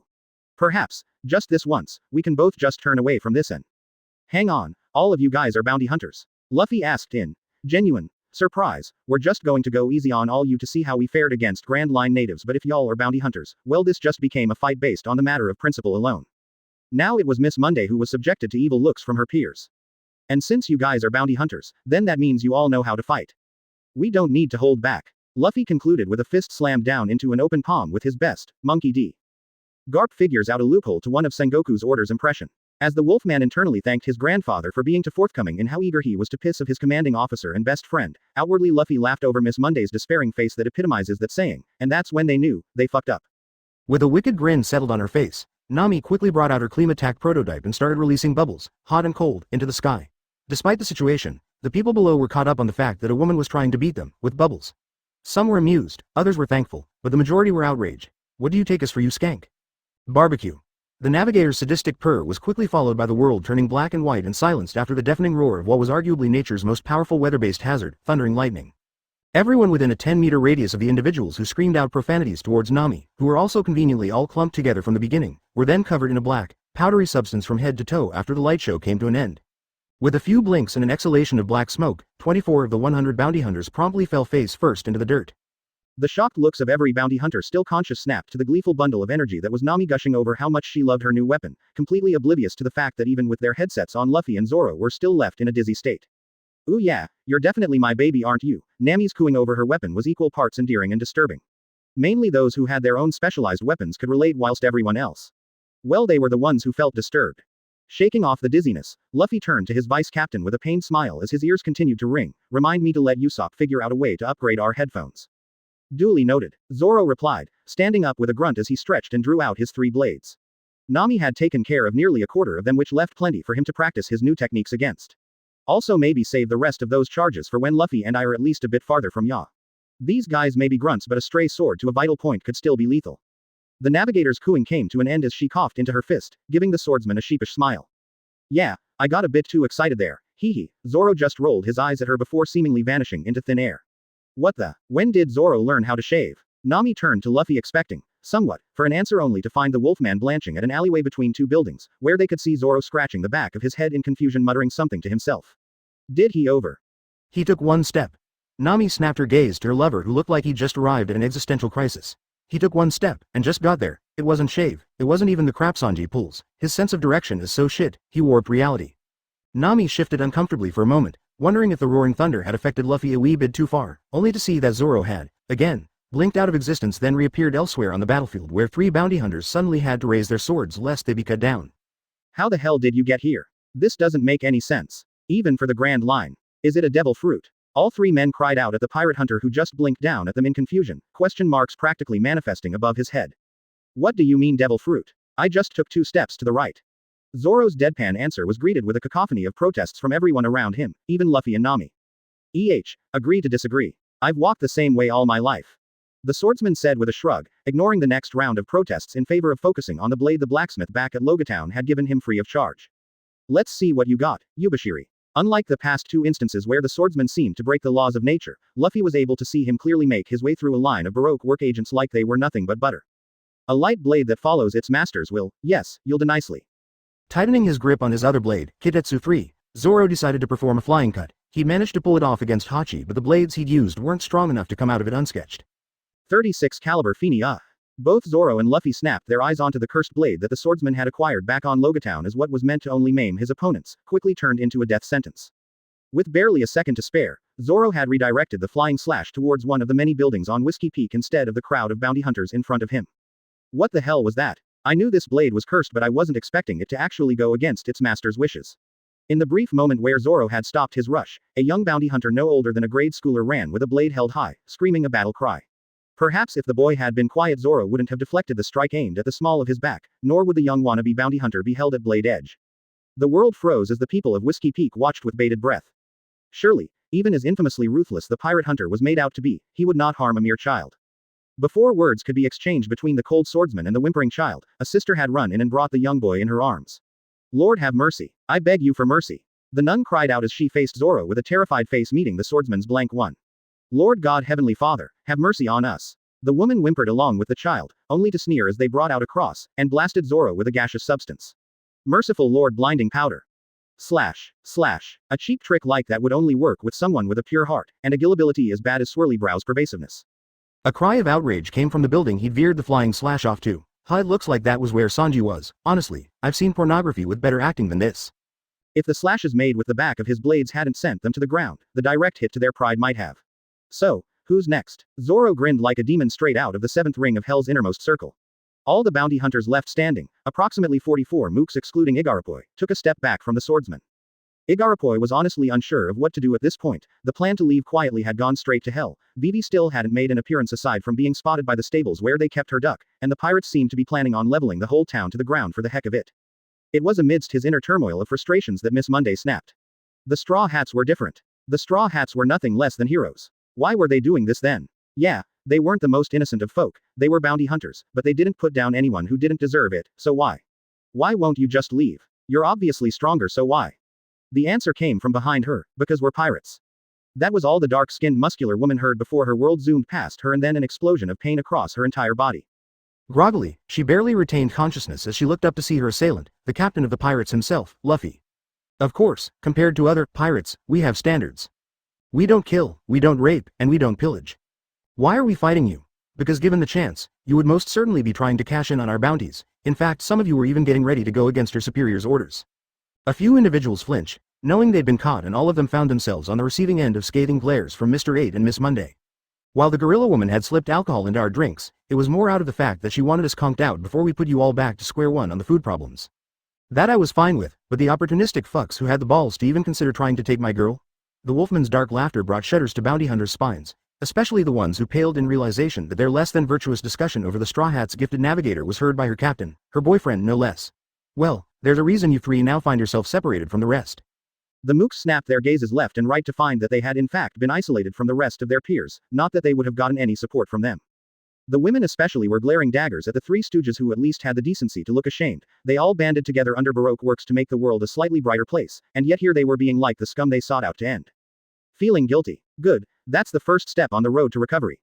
Now for the second. Shaving before the three idiots, Luffy smiled down at them like a red-haired demon with an equally demonic set of back muscles, Requiem.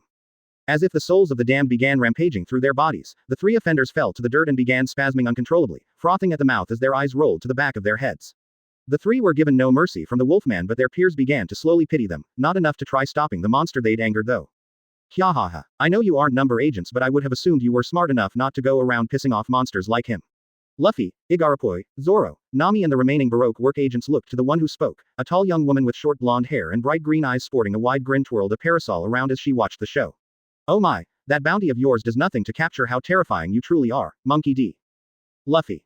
In front of her stood a taller, dark-skinned man with black hair and short spiky dreadlocks wearing a brown trench coat with a pink cravat and a pair of sunglasses. Spoke next as he tossed a rock up and down. That bounty poster of yours sure made you look taller than you actually are as well, and a lot more buff.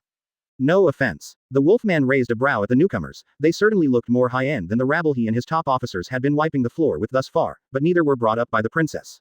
Now I don't know why you're here, but if it's all the same to you, my partner, and I would rather not get in your way. If that was your goal, laughing loudly and starting up a conversation is a piss-poor method to go about accomplishing it. The Wolfman's scoff was followed by another round of laughter from the girl. Well, she certainly seemed easily amused, and a shrug from the man. You'd have seen the explosions or felt the shuddering of the ground later on, so we figured we'd let you know it was us doing our own business rather than risk you thinking we were another pair of idiots shooting way beyond our weight class. The man explained while looking around the area, searching for something, or someone. On the topic of not getting in each other's way, would you happen to have seen a light-skinned woman with light blue hair? Our boss has found her allegiances to be elsewhere. The dark-skinned man stopped his searching as he caught the flinch from the taller Mr. 8, who began sweating like bullets. In a similar vein, Mr. 8 has also been deemed a traitor. A man against the world being made better. Clenching his fists around the rock he'd been playing around with, the dark-skinned man sneered, another bug to be blown off.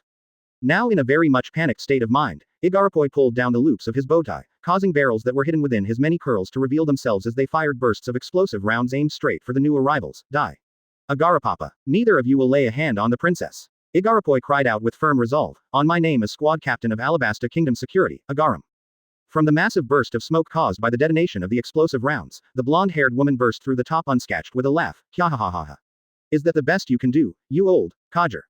Similarly to his partner, the smoke dissipated around the tall man in a trench coat looked no worse for wear, if anything the man just looked insulted.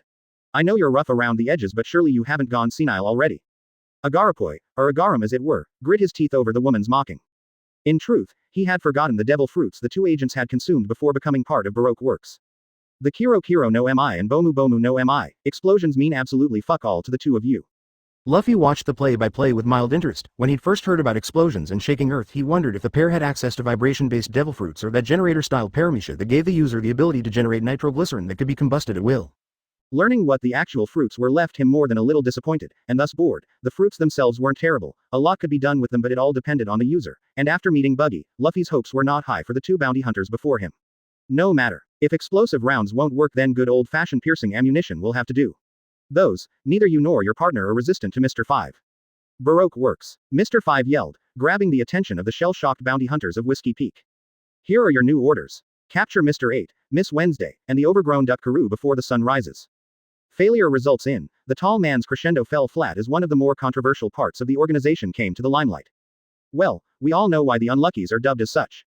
A shudder rippled through the bounty hunters, all of them sharing looks of terror with one another, before shadows were cast over their eyes and they raised their weapons.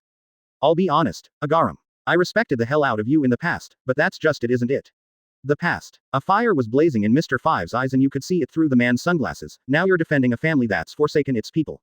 The Nefertari family turned out to be no different than the world nobles. Scum who only look out for themselves. Luffy, Nami and Zoro all shared looks of realization after hearing the bomb man's words. It sounded like the Desert King's control extended way beyond his domain in Alabasta, and his influence amongst the bounty hunters of Baroque works was ironclad.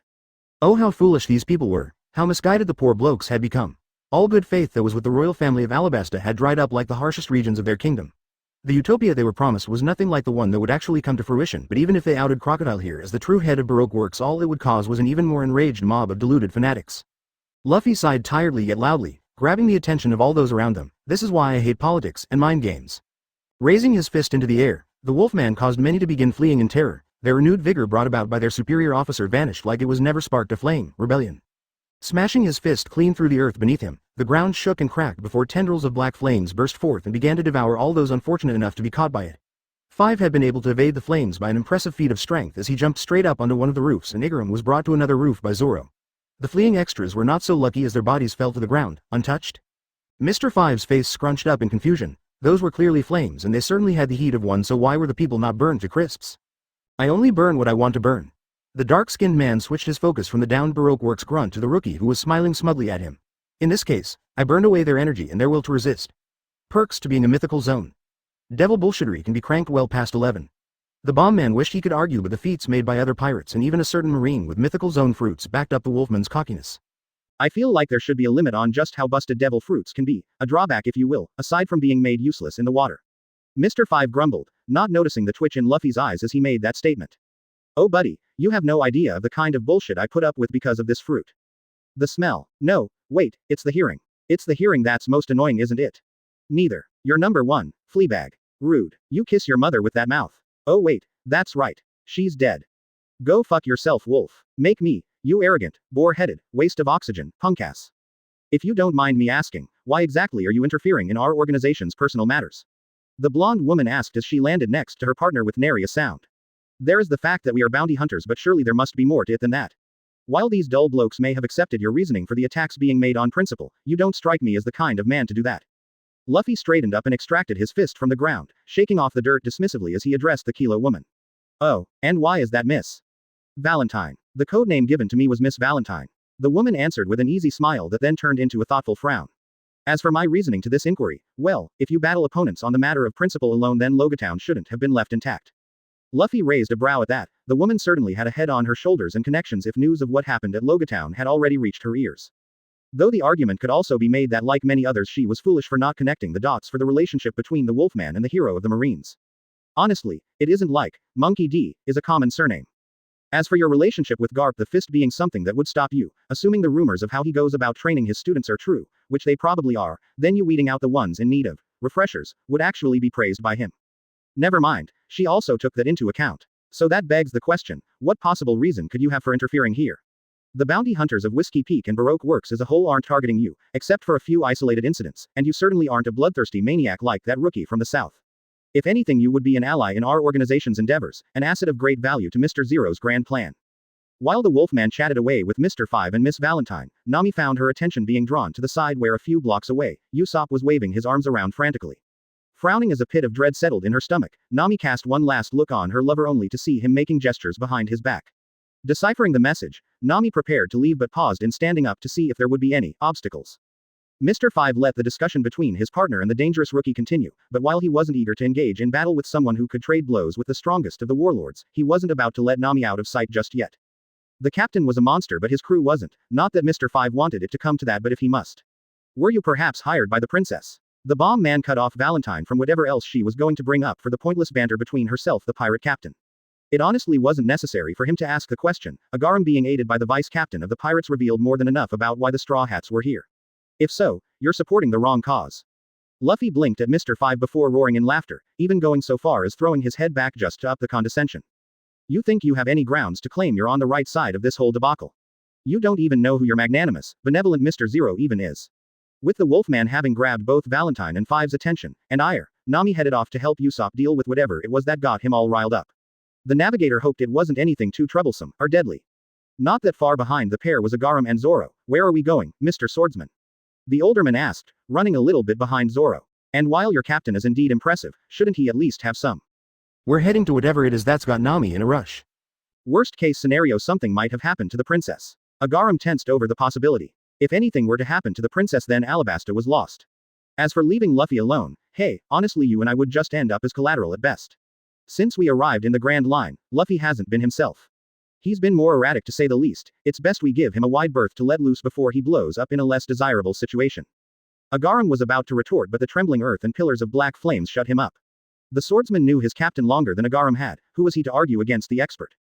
Back on the battlefield, Mr. 5 and Miss Valentine found themselves trapped with the Wolfman in a circle of black flames that reached higher than the Kilo woman deemed safe to even attempt to escape with her powers.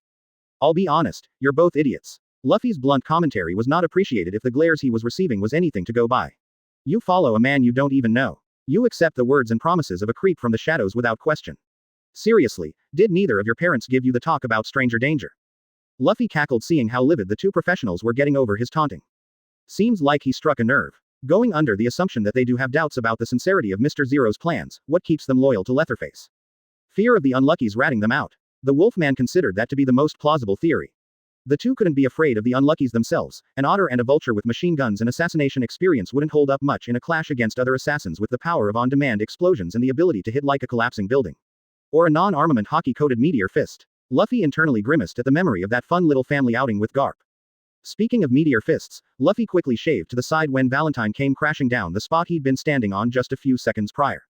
Sheesh, take your mind off the battlefield for a few moments to reminisce on your grandfather's idea of family bonding time and get rewarded with almost certainly breaking every single bone in your body.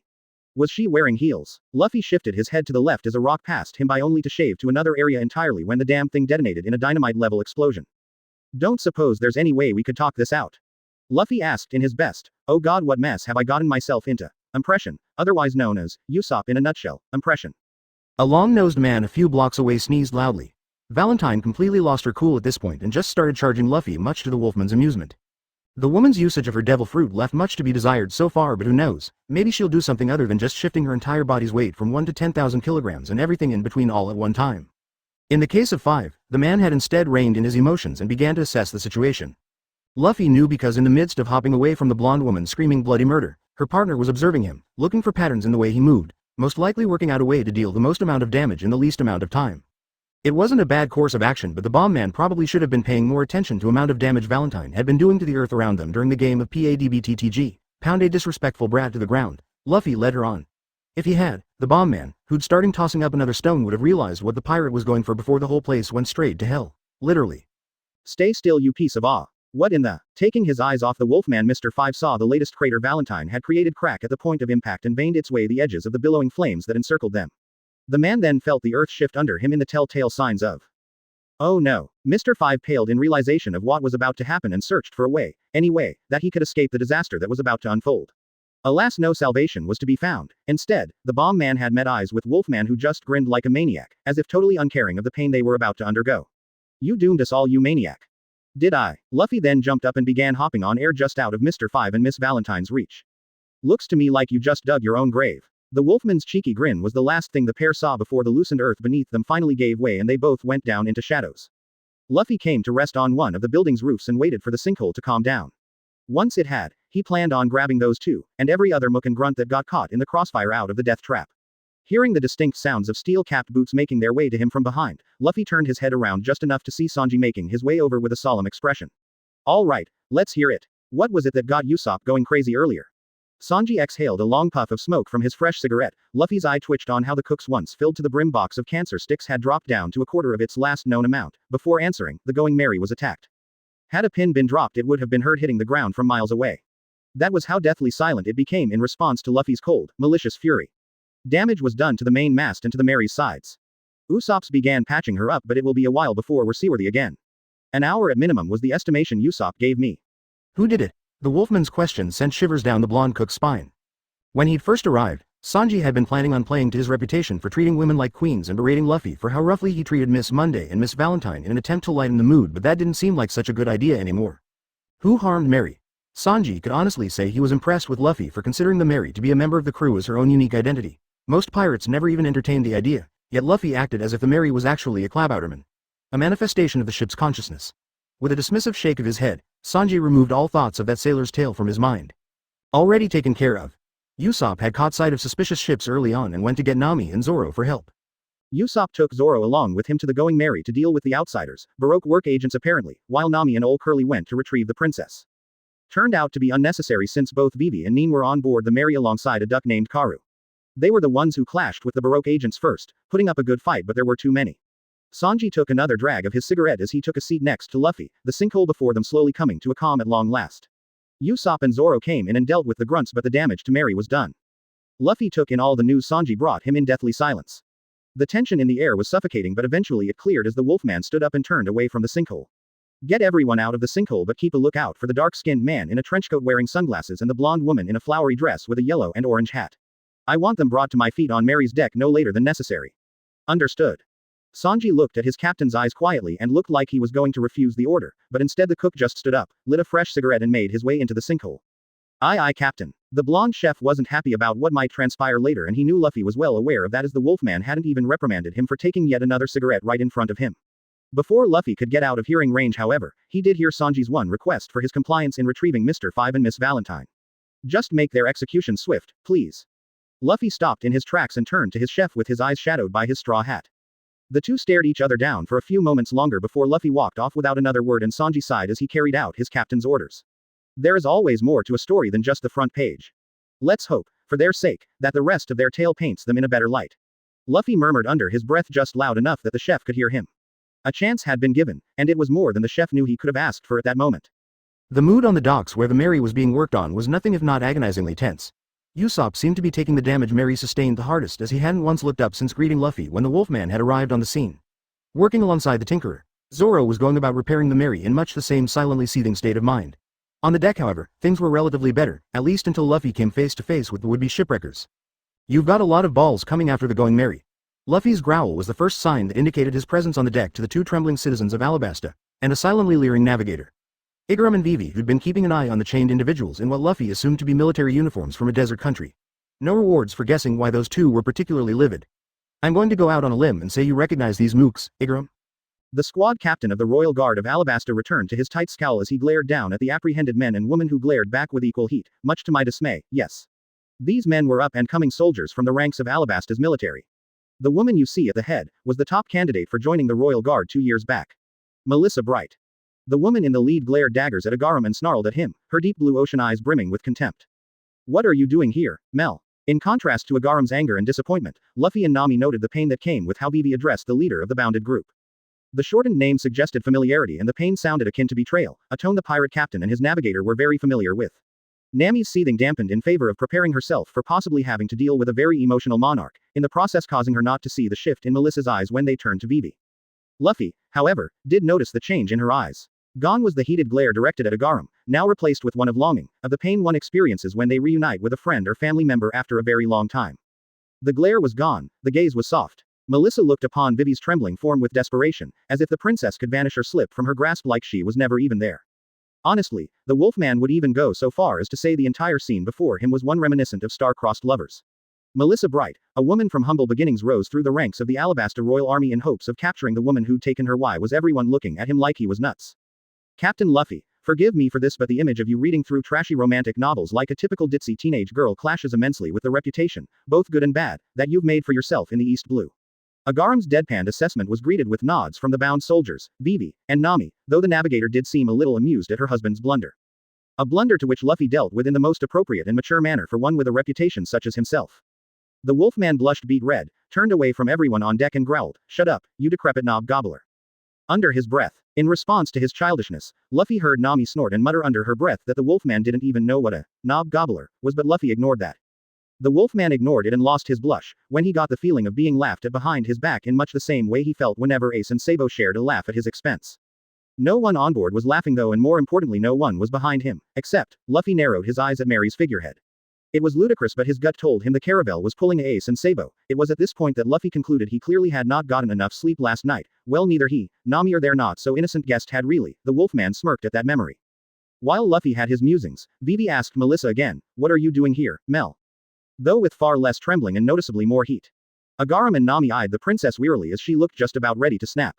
Under the royal's glare, Melissa squirmed in her bounds, looking left, right and behind her to her squadron, holding one long one towards the man right behind her, probably the vice captain of their little group. When the vice captain nodded grimly to Melissa, the sandy brunette-haired woman took a deep breath before returning to facing Agaram like a cockroach she wanted nothing more than to crush under her boot. "I was sent here under King Cobra's orders." Agaram and Vivi both stiffened hearing the woman invoke the name of the king. Melissa's next words were delivered venomously as she never once broke eye contact with Agaram. "Our mission was to seek out and apprehend former squad captain of Alabasta Kingdom Security, Agaram, and rescue Princess Nefertari Vivi from the demented, disgusting, traitorous, pedophile." Luffy, Nami, Vivi and Agaram suddenly went ramrod straight and slack-jawed at the woman's declaration, but Melissa's venomous words for the old man hadn't come to an end just yet.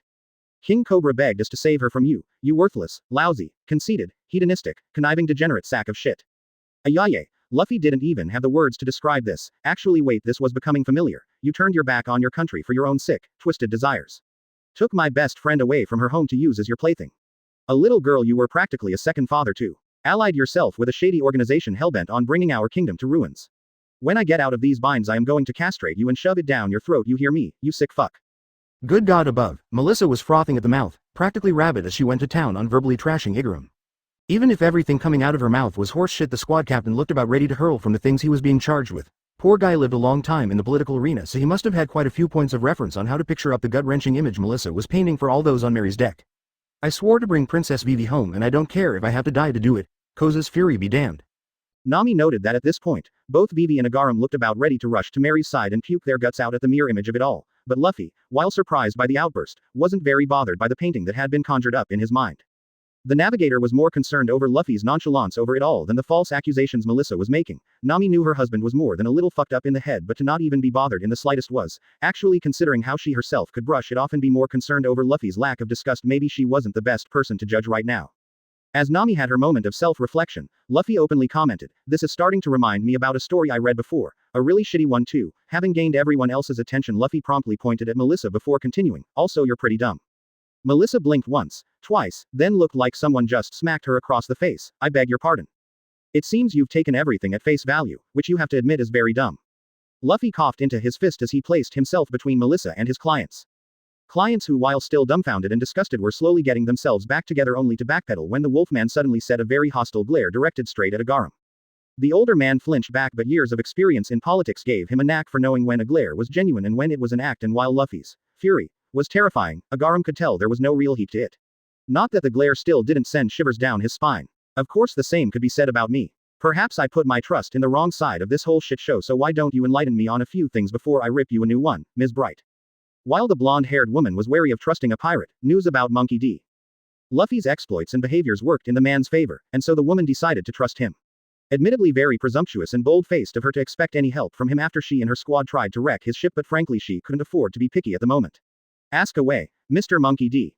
How would Igaram have made it this far, for this long, in this sick venture of his without any of you in the kingdom doing anything about it, and more importantly, I want to know why. What are the motives behind this? Melissa quickly nodded, not that Luffy could see her, and jumped into explaining everything as King Cobra had explained it to her. 2 years ago, Igaram had acquired a devil fruit that granted him the powers of hypnosis. We don't know how long he could have been planning to kidnap the princess, but the acquisition of the devil fruit as well as the emergence of Baroque works likely granted him the opportunity to bump up his schedule. Melissa spared a moment to grit her teeth as she shot a Kainu-grade searing look at Igaram. This is how he was able to take the princess away from Alabasta and keep the king quiet. This is why the country is the clusterfuck it is right now. This is why I personally begged to kill you myself, you. Melissa's tirade was ended before it could continue because of Luffy, who let out a little blast of Conqueror's Haki to shut her up before leveling a glare from Igaram back to blonde-haired woman who snapped her jaw shut and suddenly remembered just how quickly she could be snuffed up if the Wolfman was ever so inclined to do so. The motive behind this all, right? The Wolfman's patience was wearing thin and his words felt like a blade against the woman's neck. Gulping anxiously, Melissa rushed out the rest. For his own twisted desires, Agaram took Vivi for himself as well as a gift for Mr. Zero in exchange for a position in Alabasta when the sands settle. King Cobra just recently broke out of the hypnosis this degenerate bastard put him under. Whether it was through a slip in his concentration, him going out of range, or the ability's effect finally wearing off, the point is that the king was no longer under this traitor's control. Agaram, who'd listened to Melissa's tale and accusation in silence, save for a few moments of trying to keep his dinner down, now claimed innocence. I, Agaram, squad captain of Alabasta Security, never have nor ever will do anything to compromise my kingdom. I did not consume any such devil fruit, nor do I have any powers related to hypnosis. The man's calm, patient delivery ended there as his eye twitched when he concluded, "You foolish, airheaded, naive child. Honestly, if he did have that devil fruit, did it ever occur to her that he may have had the Straw Hats under his control and this whole thing was staged to get her to spill the beans?" Agaram shook his head disappointedly as the brunette woman who growled indignantly in response. Melissa's ire is doused away when Vivi steps up to her and asks, "Melissa, if such a devil fruit existed, how sure are you that my father wasn't under its influence when he supposedly awoken?" In response, and honestly very naively hopeful that somehow Vivi broke through the hypnosis ever so slightly, Melissa responds, "The king has acted as he always had for the past 2 years since you were captured, V. It's only recently that, now that he's become free, he started acting like a distressed parent." From behind the princess, who had stiffened like a log, Luffy and Nami shared a deadpan expression, the two silently agreeing on one thing. "Mel, you do know that if such a devil fruit existed, then father could have been put under hypnosis just recently." Vivi hoped to raw that Melissa had a very good answer to that question. He didn't.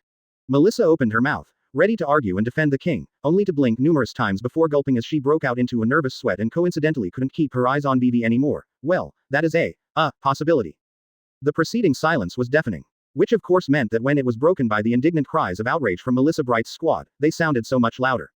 "Really, Mel? For fuck's sake, woman. For once in your life, live up to your name." This never occurred to you.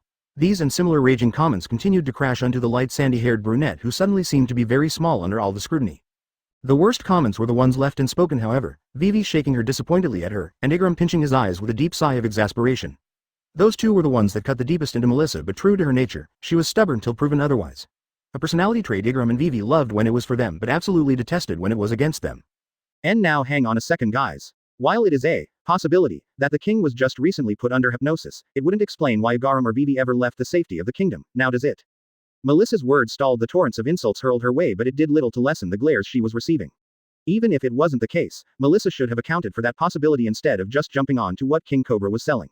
Alas, Melissa's reprieve from the onslaught was destined to only be brief, as Vivi, in the most dead, absolutely done with this bullshit tone, revealed just why she and Agaram had left Alabasta 2 years ago. 2 years ago, Agaram had caught wind of how shady the organization Baroque Works actually was. Aside from being the bounty hunting guild it was advertising itself as, it apparently had connections in the underground, in the pits. The princess spat the name as if it were the most vile thing she'd ever come across and wouldn't be caught dead anywhere near. Upon learning about the darker truths of Baroque Works, Igaram prepared to set out and infiltrate the organization and gather information from within. I caught him right before he set out, ordered him to spill whatever it was that he found out, then joined him in the infiltration mission. Crossing her arms, Vivi glared down at Melissa, who was not only paler than a fluffy cloud on a sunny day, but sweating like a reindeer in the desert. You tell me which seems more likely. Igaram and I infiltrating Baroque works in an attempt to gain information that could save our kingdom, or Igaram, a man who, as you said, was like a second father to me, to us both frankly, turned out to be a pedophile who just so happened to acquire a hypnosis devil fruit, just as Baroque works entered the scene, and somehow managed to hypnotize father and myself while making a clean getaway? The only sound on Mary's deck was the royal princess of Alabasta tapping her foot on the ground, patiently, waiting for a response from the woman who was not only her childhood friend but practically her adopted older sister. Her older sister who now seemed like she wanted nothing more than to bury herself 6 feet under as she was subject to the furious gazes of her crew, and Vivi as well as a disappointed look from Igaram. The former, about you and Igaram infiltrating Baroque works is more plausible, the blue net relaxed slightly, but... oh raw fucking damn it. Igaram could just be forcing you to say all this with his hypnosis devil fruit. By this point, Vivi was past just being disappointed, she was absolutely and unequivocally livid. Thankfully for the princess however, a wolf man who'd been watching from the sidelines, which was where he had disappeared to once the back and forth between the two girls began, got off his ass, passed the popcorn to his wife, and cut in between Vivi and Melissa before the prior exploded and said things she was undoubtedly going to regret. If I may, Luffy said as a way of getting everyone else's attention. I can prove that Agaram is in fact, not a devil fruit user of any kind. Oh thank Ra, Agaram said, oblivious to the princess's frantic attempts at trying to dissuade him into the orange-haired navigator smirking knowingly behind him. Whatever you moss cough ma ma ma. Ahem. Please do whatever it is you need to do to end this madness, Mr. Monkey. That was as far as Agaram got before the wolfman grabbed his sides, picked him up, then nonchalantly threw the squad captain of Alabasta security right into the bay. All this done with a blank impassive face, save for the gleam in his eyes.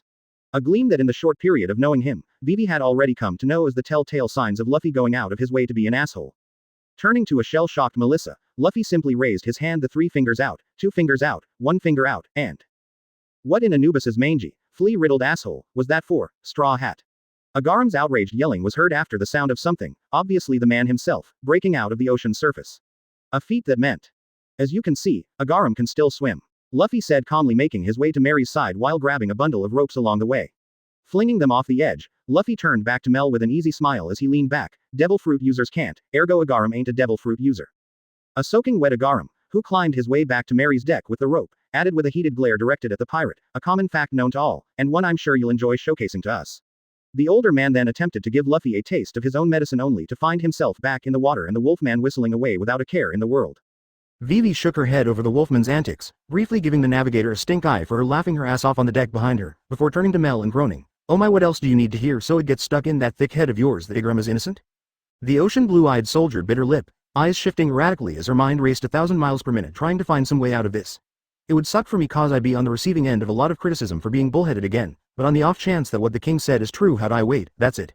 Luffy raised his brow, silently shushing Agaram who was glaring daggers at him and prepared to yell, before pointing towards Melissa who looked like a lightbulb had just gone off atop her head.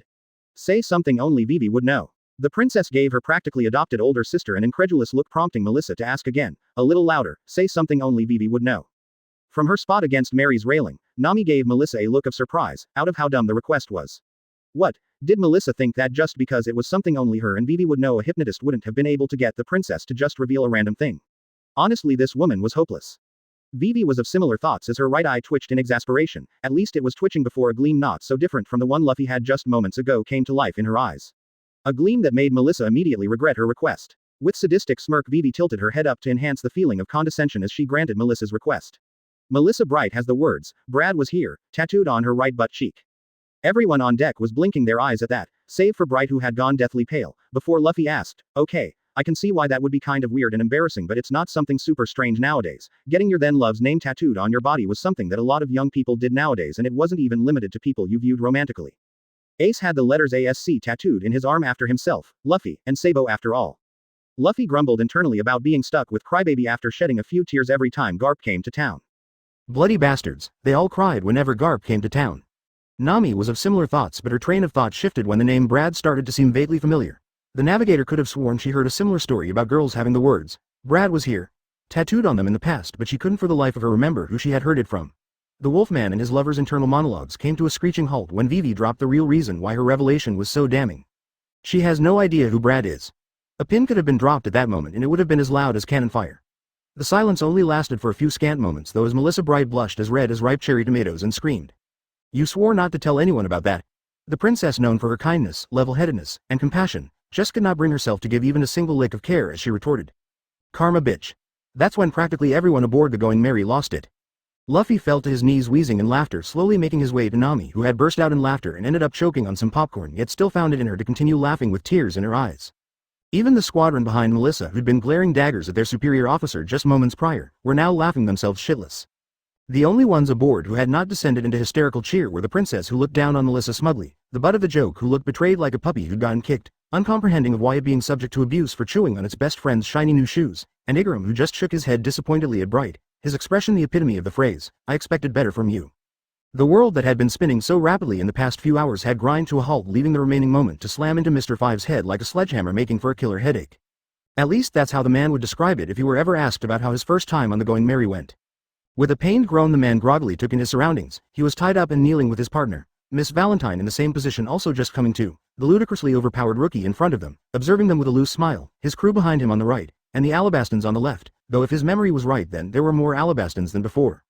"Welcome back to the land of the living, Five, Valentine," the Wolfman said conversationally, as one would when bringing up the latest bit of mildly interesting news to their close colleagues. "I'm sure the two of you are smart enough to know what happens next, yes?" The two were well aware of what the young man was getting at, but fear gave them pause. Five and Valentine shared a nervous look at each other before looking around and listening for the sound of flapping wings or, God forbid, flower petals in the breeze. The agents shuddered, remembering what that woman was capable of doing without a shred of remorse. Morbid and traumatizing memories aside, Five and Valentine silently agreed that to give in to Straw Hat's demands now and doubling back to Mr. Zero could still salvage their positions in Baroque Works, or at least gave them enough brownie points to walk out alive, hopefully. Though depending on just how much about their base operations and fellow agents are revealed, maybe they should just look for other places of employment and penance. Charity work opened their doors for anyone willing to lend a hand. Right from his spot before the two mercenaries, Luffy observed the silent back and forth between Five and Valentine, proceeding with his questions only after the two nodded their understanding of what was to come next. "Is there anyone in Baroque Works who has the ability to hypnotize or mind control an individual?" In response to Luffy's question, Five and Valentine shared a confused and concerned look. They expected to be able to give vague answers, but it seemed the rookie had a decent idea about at least one more agent, and possibly her partner, already. "There is a young woman who was given the codename Miss Goldenweek," Five said after getting a nod from Valentine. The blonde was on good terms with the other agent, so Five wanted to see if she was fine with divulging some information on the younger girl. "She's able to change a person's mood and by extension their actions through her paint. It isn't a devil fruit power, in case you were wondering, but we don't know how it works either. Only that it's a family secret." "Affect their mood, you say? That doesn't sound like she'd be able to make someone do anything oddly specific, like say, order a hit on one of their allies." Five opened his mouth to respond but suddenly found himself at a loss. Truth be told, he wasn't sure what the extent of Miss Goldenweek's control could be, but the Wolfman's example seemed a bit of a reach from what he understood of it. In the middle of his thoughts, the bomb man offhandedly noticed the death glares being sent the Wolfman's way from the citizens of Alabasta. Maybe this oddly specific set of parameters was actually something to do with one of their allies. Could you have multiple paints at the same time as well? Such as ones that seem to conflict with one another, such as, oh I don't know, unfounded paranoia and aloof happiness? Five was left blinking dumbly at Luffy for a few moments before turning to Valentine, who was quietly staring back at the Wolfman patiently. Noticing her partner's gaze on her, Valentine turned to him with a confused expression. The deadpan expression she received was enough to get her to understand that Five had zero idea how to answer the rookie's question. So, in a bit of a fluster as she wasn't expecting to end up talking right then and there, Valentine explained Goldenweek's powers as the swirly-eyebrowed chef, who'd begun swooning over her being cute as the Kilo woman was flustered, got a karate chop to the head from an annoyed matcha-haired swordsman. Goldenweek is able to paint multiple colors onto someone, but the emotion they take on would either be a mixture of the two color standard mood shifters, a dud, or something else entirely. Valentine's lengthy explanation wasn't over just yet, but it was at this point that she paused as the blonde playboy and matcha-haired Oni both got knuckle sandwiches from a ticked-off navigator.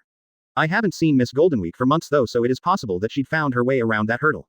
Luffy hummed in thought, mulling over the information he'd been given. Ignoring the lecture Nami was giving Zoro and Sanji behind him, or the incredulous looks being sent his way from the Alabastans, minus Vivi. Turning to the princess, Luffy waved her over so he could whisper something into her ear. No one could hear what was being said, but the princess's deepening frown made her displeasure from whatever it was that she was hearing clear. A few more words were passed between the two before Vivi sighed in resignation and gestured to the two agents in a "they're all yours" kind of way. A gesture that made neither Baroque Works agent feel particularly safe given the fresh memory of Luffy dealing with them a little while ago. Their fears and anxiousness rounded back to confusion, however, when the Wolfman actually spoke.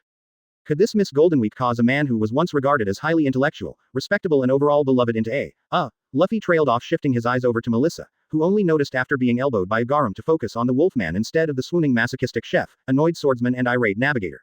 "What were your words to describe the king's new personality for the last few days you were on Alabasta again, Melissa?" A loud, obnoxious, eccentric, nutjob who started staring at the Royal Army's daily training a lot more often and breaks out into ballet dances while preaching poems about love, peace and acceptance. Melissa said in a deadpan expression, flinching under the glares she was being given by Vivi and Agaram who, after first hearing about King's new attitude, ripped her a new one for just accepting the man for being sane in his accusations against one of his oldest and most trusted aides. The long-nosed teen who'd sweat dropped seeing his other male crew members getting decked sent his own scathing glare to the Alabastan soldier, but unlike her reaction to the princess and superior officer, the blonde actually turned away with guilt and shame in her eyes. Valentine supposed that the soldier had done something to get on the long nose's bad side in particular. Wondering what it could be, the Kilo woman tilted her head to her partner to compare ideas through their silent ocular exchange of information only to be taken aback by just how disgusted the man looked.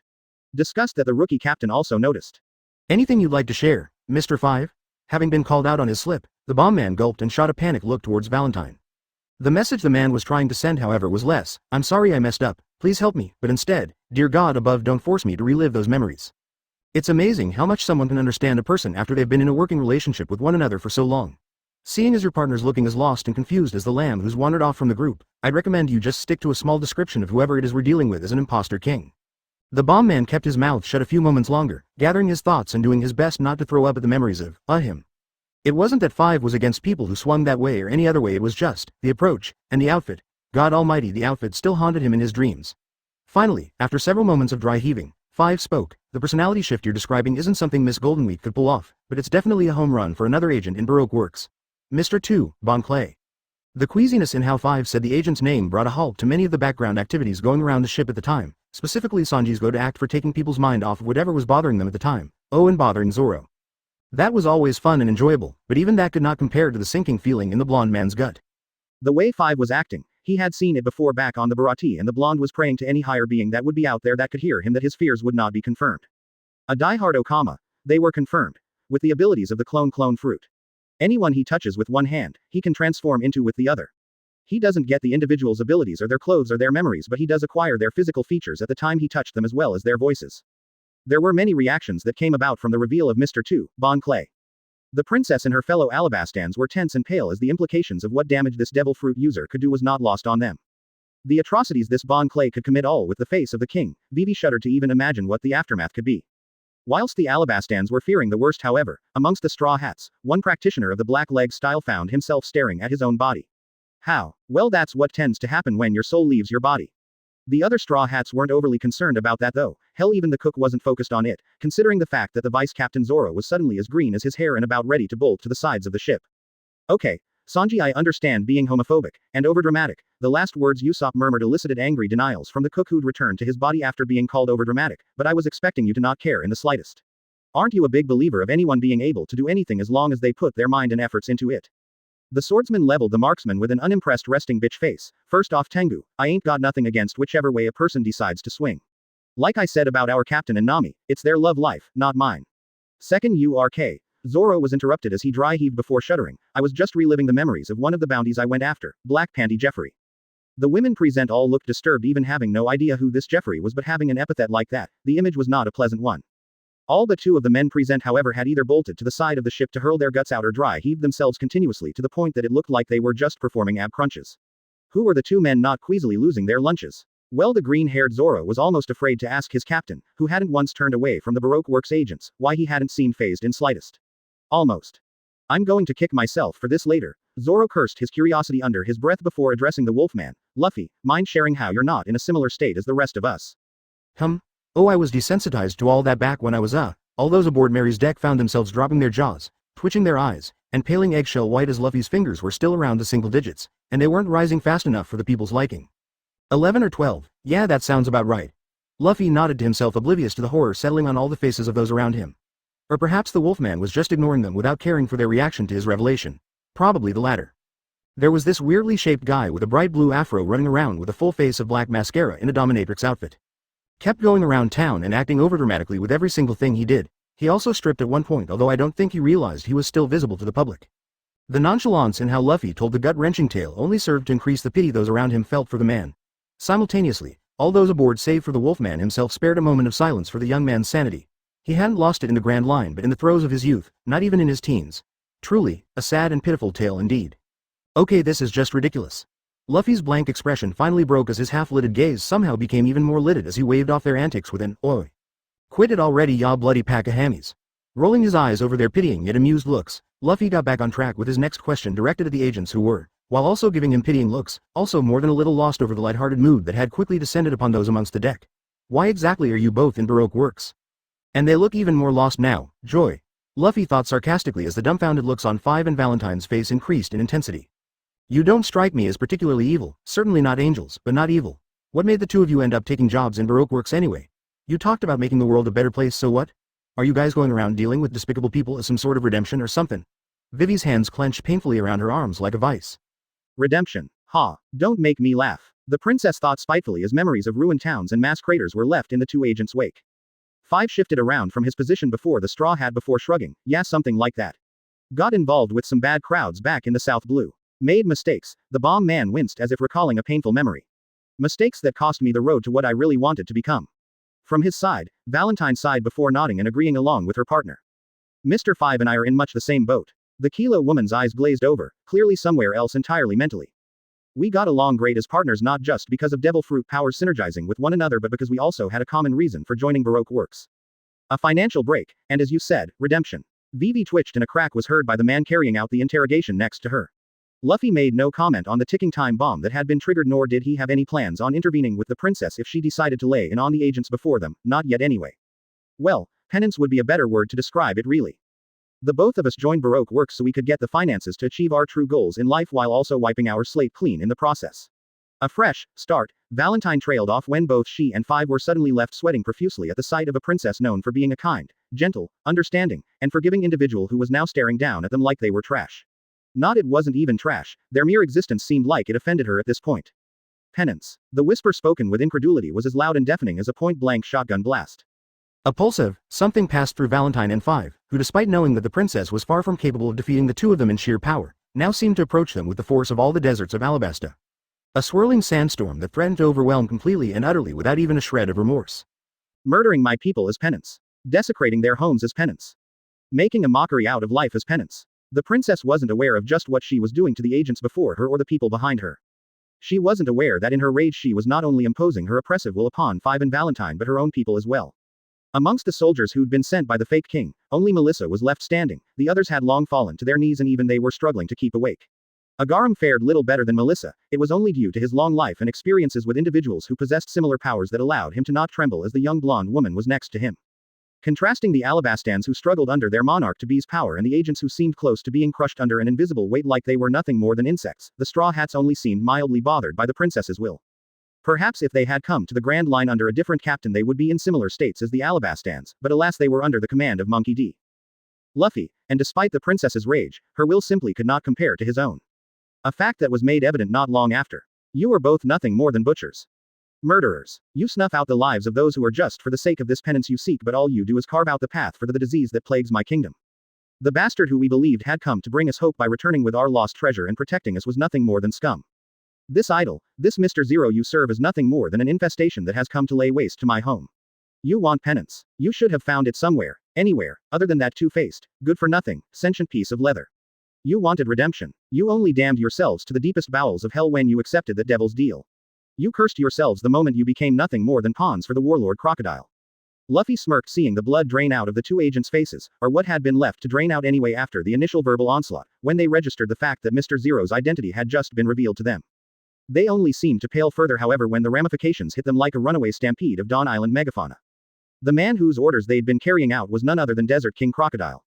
A pirate known for his ambition, his drive towards making himself powerful no matter the cost so that one day he could avenge himself against one particular emperor of the sea. A demon who was feared for his ruthlessness, meticulousness, and most of all, his complete lack of empathy or love for the people.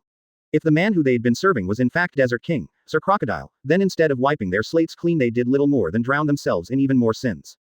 The Wolfman wouldn't lie. The princess before him was becoming more and more interesting the more time he spent around her. What he once believed to be nothing more than a righteous naive princess, who was willing to carry the burden of saving her whole kingdom even if it cost her, her life was showing that she wasn't as angelic as many made her out to be. Case in point, the fact that she had yet to stop making her way to Five and Valentine, and this time, with one of her peacock slashers in hand. A weapon similar to that of a rope and dagger, and just like a rope and dagger, it was more than enough to kill someone. Luffy couldn't have that now could he? Especially when Five and Valentine said those very specific words, Before the Wolfman could intercept the princess from doing something she was likely going to regret for the rest of her life and cost him very intriguing additions to his collection, however, both he and Vivi froze as the giggles of a woman reached their ears. Giggles that came from the railing near a certain orange-haired woman's mic and trees. My, you certainly let the cat out of the bag there, Princess Nefertari. Luffy was immediately on guard against the woman who was smiling down at them all as if they were nothing more than children. It wasn't the condescending, or more accurately amused older sister looks. Living with Makino proved that there was such a look she was giving them all that put the Wolfman off, however. No, it was the fact that the woman in a bold cowgirl ensemble that comprised of a violet cleavage exposing corset and matching miniskirt along with a white cowboy hat and white high-heeled boots had made her appearance on the deck without him noticing her presence until she wanted all of them to know. It wasn't long before the Wolfman relaxed, however, when he finally did recognize who the woman was. Of course, this reaction to recognizing exactly who the woman was exclusive only to the Wolfman himself. I do believe you've just signed your former colleague's death warrants. How, Fufu, unfortunate. The sadistic glee the cowboy-suited woman had no problems flaunting just cause the bomb man and Kilo woman bound just a few feet below her to go hysteric. The moments of overwhelming guilt and revulsion from the earlier revelation were replaced with fear. They were still ashamed, deeply so, but the fact that Death's Maiden was currently eyeing them like her latest treat served to shove those feelings far back into their minds.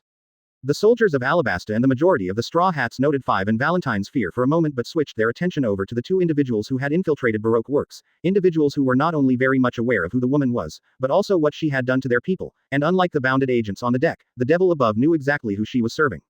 Five and Valentine hadn't even realized that the tide of torrential fury that threatened to swallow them whole had vanished completely. At least until it came back with a force that even Luffy was taken surprised by. Vivi's will that already felt like it carried the full force of the deserts of Alabasta had become to feel like it was all the deserts of paradise had fallen under her control. A power so great that Five and Valentine actually found themselves having difficulties breathing, yet the demoness above only blinked in mild surprise before she giggled in the face of Vivi's wrath. Don't hurt yourself trying, Princess Nefertari. You may end up a shriveled old hag, flesh rotting and sloughing off your body before you could even phase me with that power. Looks check. Usopp opposed humor. That is disgusting and disturbing on so many levels. Tengu shuddered from his spot behind Sanji and Zoro, the former surprisingly not busting out about Melorines, for once but leveling a cool, blank stare on the cowgirl. The latter sporting much the same look with his hands resting over his blades. It was this scene that had Nami realizing and musing that Zoro and Sanji actually could read the mood when it mattered. Also check. Miss All Sunday. The princess's venom could have melted through sea stone as she looked just about ready to commit murder. What are you doing here? The cowgirl blinked at the princess innocently, tapping her chin with her finger and looking thoughtfully in an overly dramatic fashion. Oh, nothing much. Just out for some fresh air. The princess grit her teeth in response to All Sunday's mocking. Agaram himself looked just about ready to step forward and attack the woman but stopped himself when the demoness opened her mouth again, this time addressing the shivering themselves shitless duo of Five and Valentine. How does it feel, Gem? Makita. Both agents froze when the woman called them by their real names. If she knew who they were beyond Baroque Works, she also likely knew about the ones they wanted far away from this life. How does what feel, Miss All Sunday? Jem asked, stuttering but actually able to get the sentence out unlike his partner who was frozen like a statue. Understandable considering she had more to lose than he did if her personal life was common knowledge than him. Miss All Sunday giggled before responding, Fufufu, how does it feel knowing that you put innocent people only out doing an honest living 6 feet under? Makita choked and Jem looked like he had just been sucker punched. Knowing that you've made sons yearn for their father's warmth. Made daughters depressed over not having their mother's guiding hand, made wives look to the door day after day, fervently hoping that somehow their dead, rotting corpse of a lover might return and it was all a dream, made husbands fall into the depths of sorrow at the bottom of a bottle, slowly but surely driving themselves further and further into the ground, subconsciously granting themselves their wish for having their obliterated, mangled wives back by their sides. How does it feel knowing you've become what you sought to forever avoid? By the end of Sunday's question, Jem was a broken man, his mind lost in an internal roller coaster of self-loathing and suicidal depression.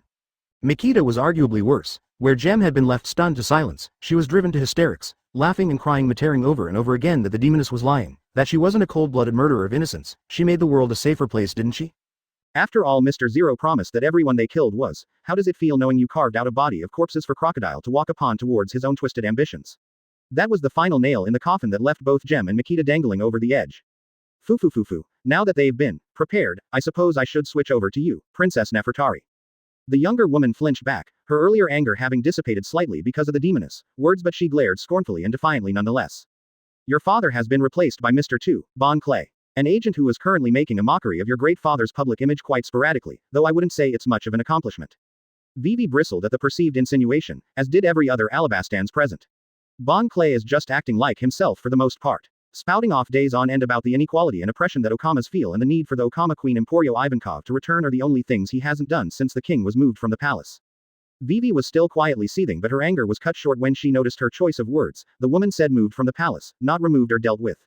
Oh, your father is very much alive and, the princess's glare returned when the woman took a moment to pause. Well, to say he is doing quite nicely for himself would be a bit of a stretch, but he hasn't been turned into a soulless husk, foo-foo. Vivi snarled in response, if my father doesn't return safely, I will have you hanged even if it's the last thing I do, you despicable wench. Each word that came out the princess's mouth carried the weight of her will, her wrath. But none of it even fazed Miss All Sunday, who just gave the princess one last smile before turning from Vivi to the man who actually did have the best chance at killing her. Well, realistically I don't have even a smidgen of a chance of survival if I ever go against him. He would decimate and devour me in the time it took to blink if he was really interested in ending my life. Miss All Sunday mused to herself, letting out another giggle which only served to piss off the Alabastans as they misinterpreted her amusement. Vivi and Agaram were seconds away from attacking the woman where she sat. The only thing stopping them was the fact that any damage done to the Straw Hats ship would likely end badly for them. Very badly. It is a pleasure to finally meet you in person. Sunday greeted the Wolfman, even going so far as to tip her cowboy hat in respect. The woman's sudden show of courtesy stumped her former colleagues who had never seen or heard her show an ounce of respect in her life, even to Crocodile. You have your father's eyes. The Wolfman's eye twitched at the comparison as he stepped forward, coming closer to the sadistically gleeful demoness. Similar to your brothers, in fact. The smart one, I mean, not the mindless simpleton. Her next comments elicited a snort from Luffy but surprised looks from Nami and the rest of the crew, while the Alabastans began eyeing the two other groups warily. Crocodile's right-hand woman seemed to be awfully close to the Wolfman's family. Whilst Agaram and Vivi mentally began to fear and prepare for the worst, Nami turned to Zoro and whispered. Has Luffy mentioned anything to you about this, All Sunday? The swordsman shook his head before responding, I was going to ask you the same question actually. The Wolfman hadn't been as open as he usually was with what he had planned. Whatever it was that the Unluckies had informed him of was still unknown to them, but both Zoro and Nami were willing to bet it all centered around Miss All Sunday. Turning to see what Usopp and Sanji's reactions were to Luffy's behavior, both the swordsman and navigator's sweat dropped as their cook was being throttled by their panicking Tengu, who was more than a little green around the gills, more than likely over the horrific imagery All Sunday was spouting off. 100 Berries says that Sanji just started making googly eyes at the cowgirl just to get Usopp's mind off of her, in a sense.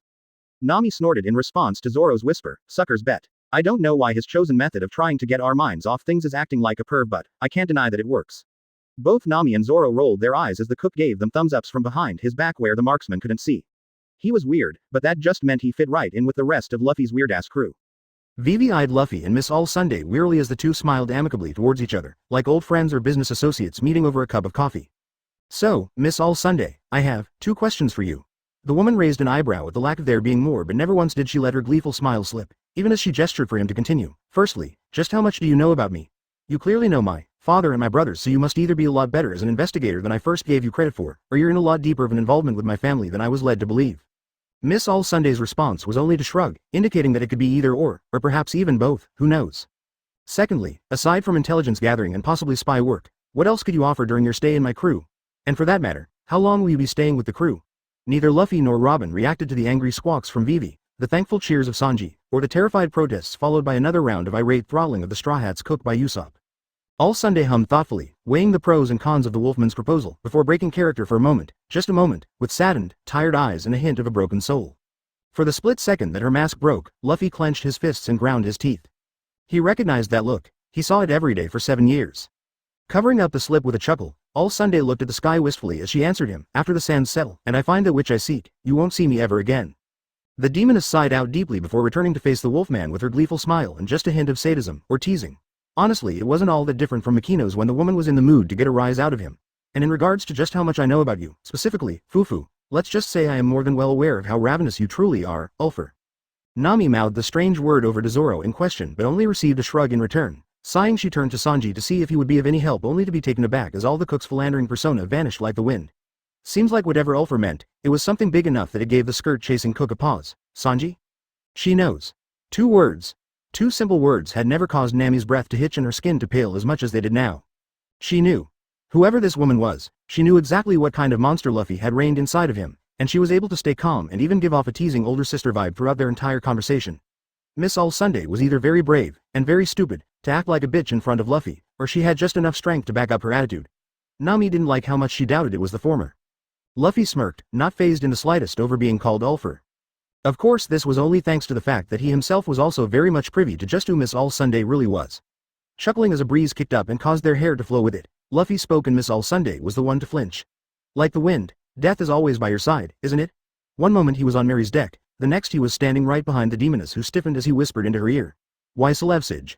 Miss All Sunday breathed shakily for a few moments as she suddenly felt like nothing more than a cute, little, feeble, helpless, pathetic passerine bird, under the twisted, ravenous jaws of a wolf. The demoness swallowed nervously as, unlike the mere tickles of Wolvivi had tried to subdue her with just moments earlier, she was now shivering under a true conqueror's gaze. You are well informed, Mr. Luffy will do. Luffy. Miss All Sunday corrected herself, her breathing evening out as the cold hands of death receded. With a cough, the cowgirl jumped off the railing and landed right before Gem and Mikita, who recoiled from the sound of her boots hitting the deck only a foot away from them. If either of you are actually interested in paying for your sins, both old and newly discovered, I would advise you to stick to the Straw Hats like glue until everything comes to pass, that is, until the events unfolding in Alabasta come to an end. Both agents stared at her in confusion, but she wasn't planning on explaining why such was the case and instead turned to the princess, who still eyed her wearily and distrustingly. The two stared at one another for a little longer before Miss All Sunday turned to Igaram instead. Your soldiers, and the blonde blunder make your way to the mountains behind Arbana. The people I've been sent to deal with personally, as well as whoever I was close enough to reach, are all waiting there. Yes, they are alive and well. Without another word, dumbfounded sputtering doesn't count as words. Miss All Sunday jumped off the Going Merry and onto a massive turtle, turning back to wave goodbye to the wolfman, ignoring the Tengu. How do we keep missing things like this? Usopp got a karate chop to the head and a murmur of it not being the time to discuss it from an annoyed Nami. Before speaking, you may be powerful, devourer, but power isn't everything. Remember that when you face off against Sir Crocodile. Luffy opened his mouth to retort, only for an explosion a few miles away to have him flinch and turn to the rising smoke with an incredulous look. A look that became an amused one when he heard the clicking of camera shutters. 13 and Friday were not only taking pictures of what had once been the ship used by Melissa Bright and her crew, but also of the Straw Hats and the two bound agents aboard. I do need to bring some proof to Crocodile that I dealt with Igaram at the very least.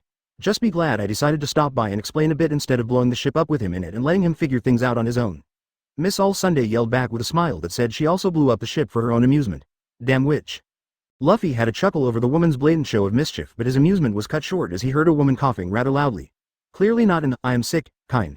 Luffy licked his lips, took a deep breath, and turned to see Vivi glaring at him so venomously it was like she was trying to punch a hole through his skull with nothing but her eyes.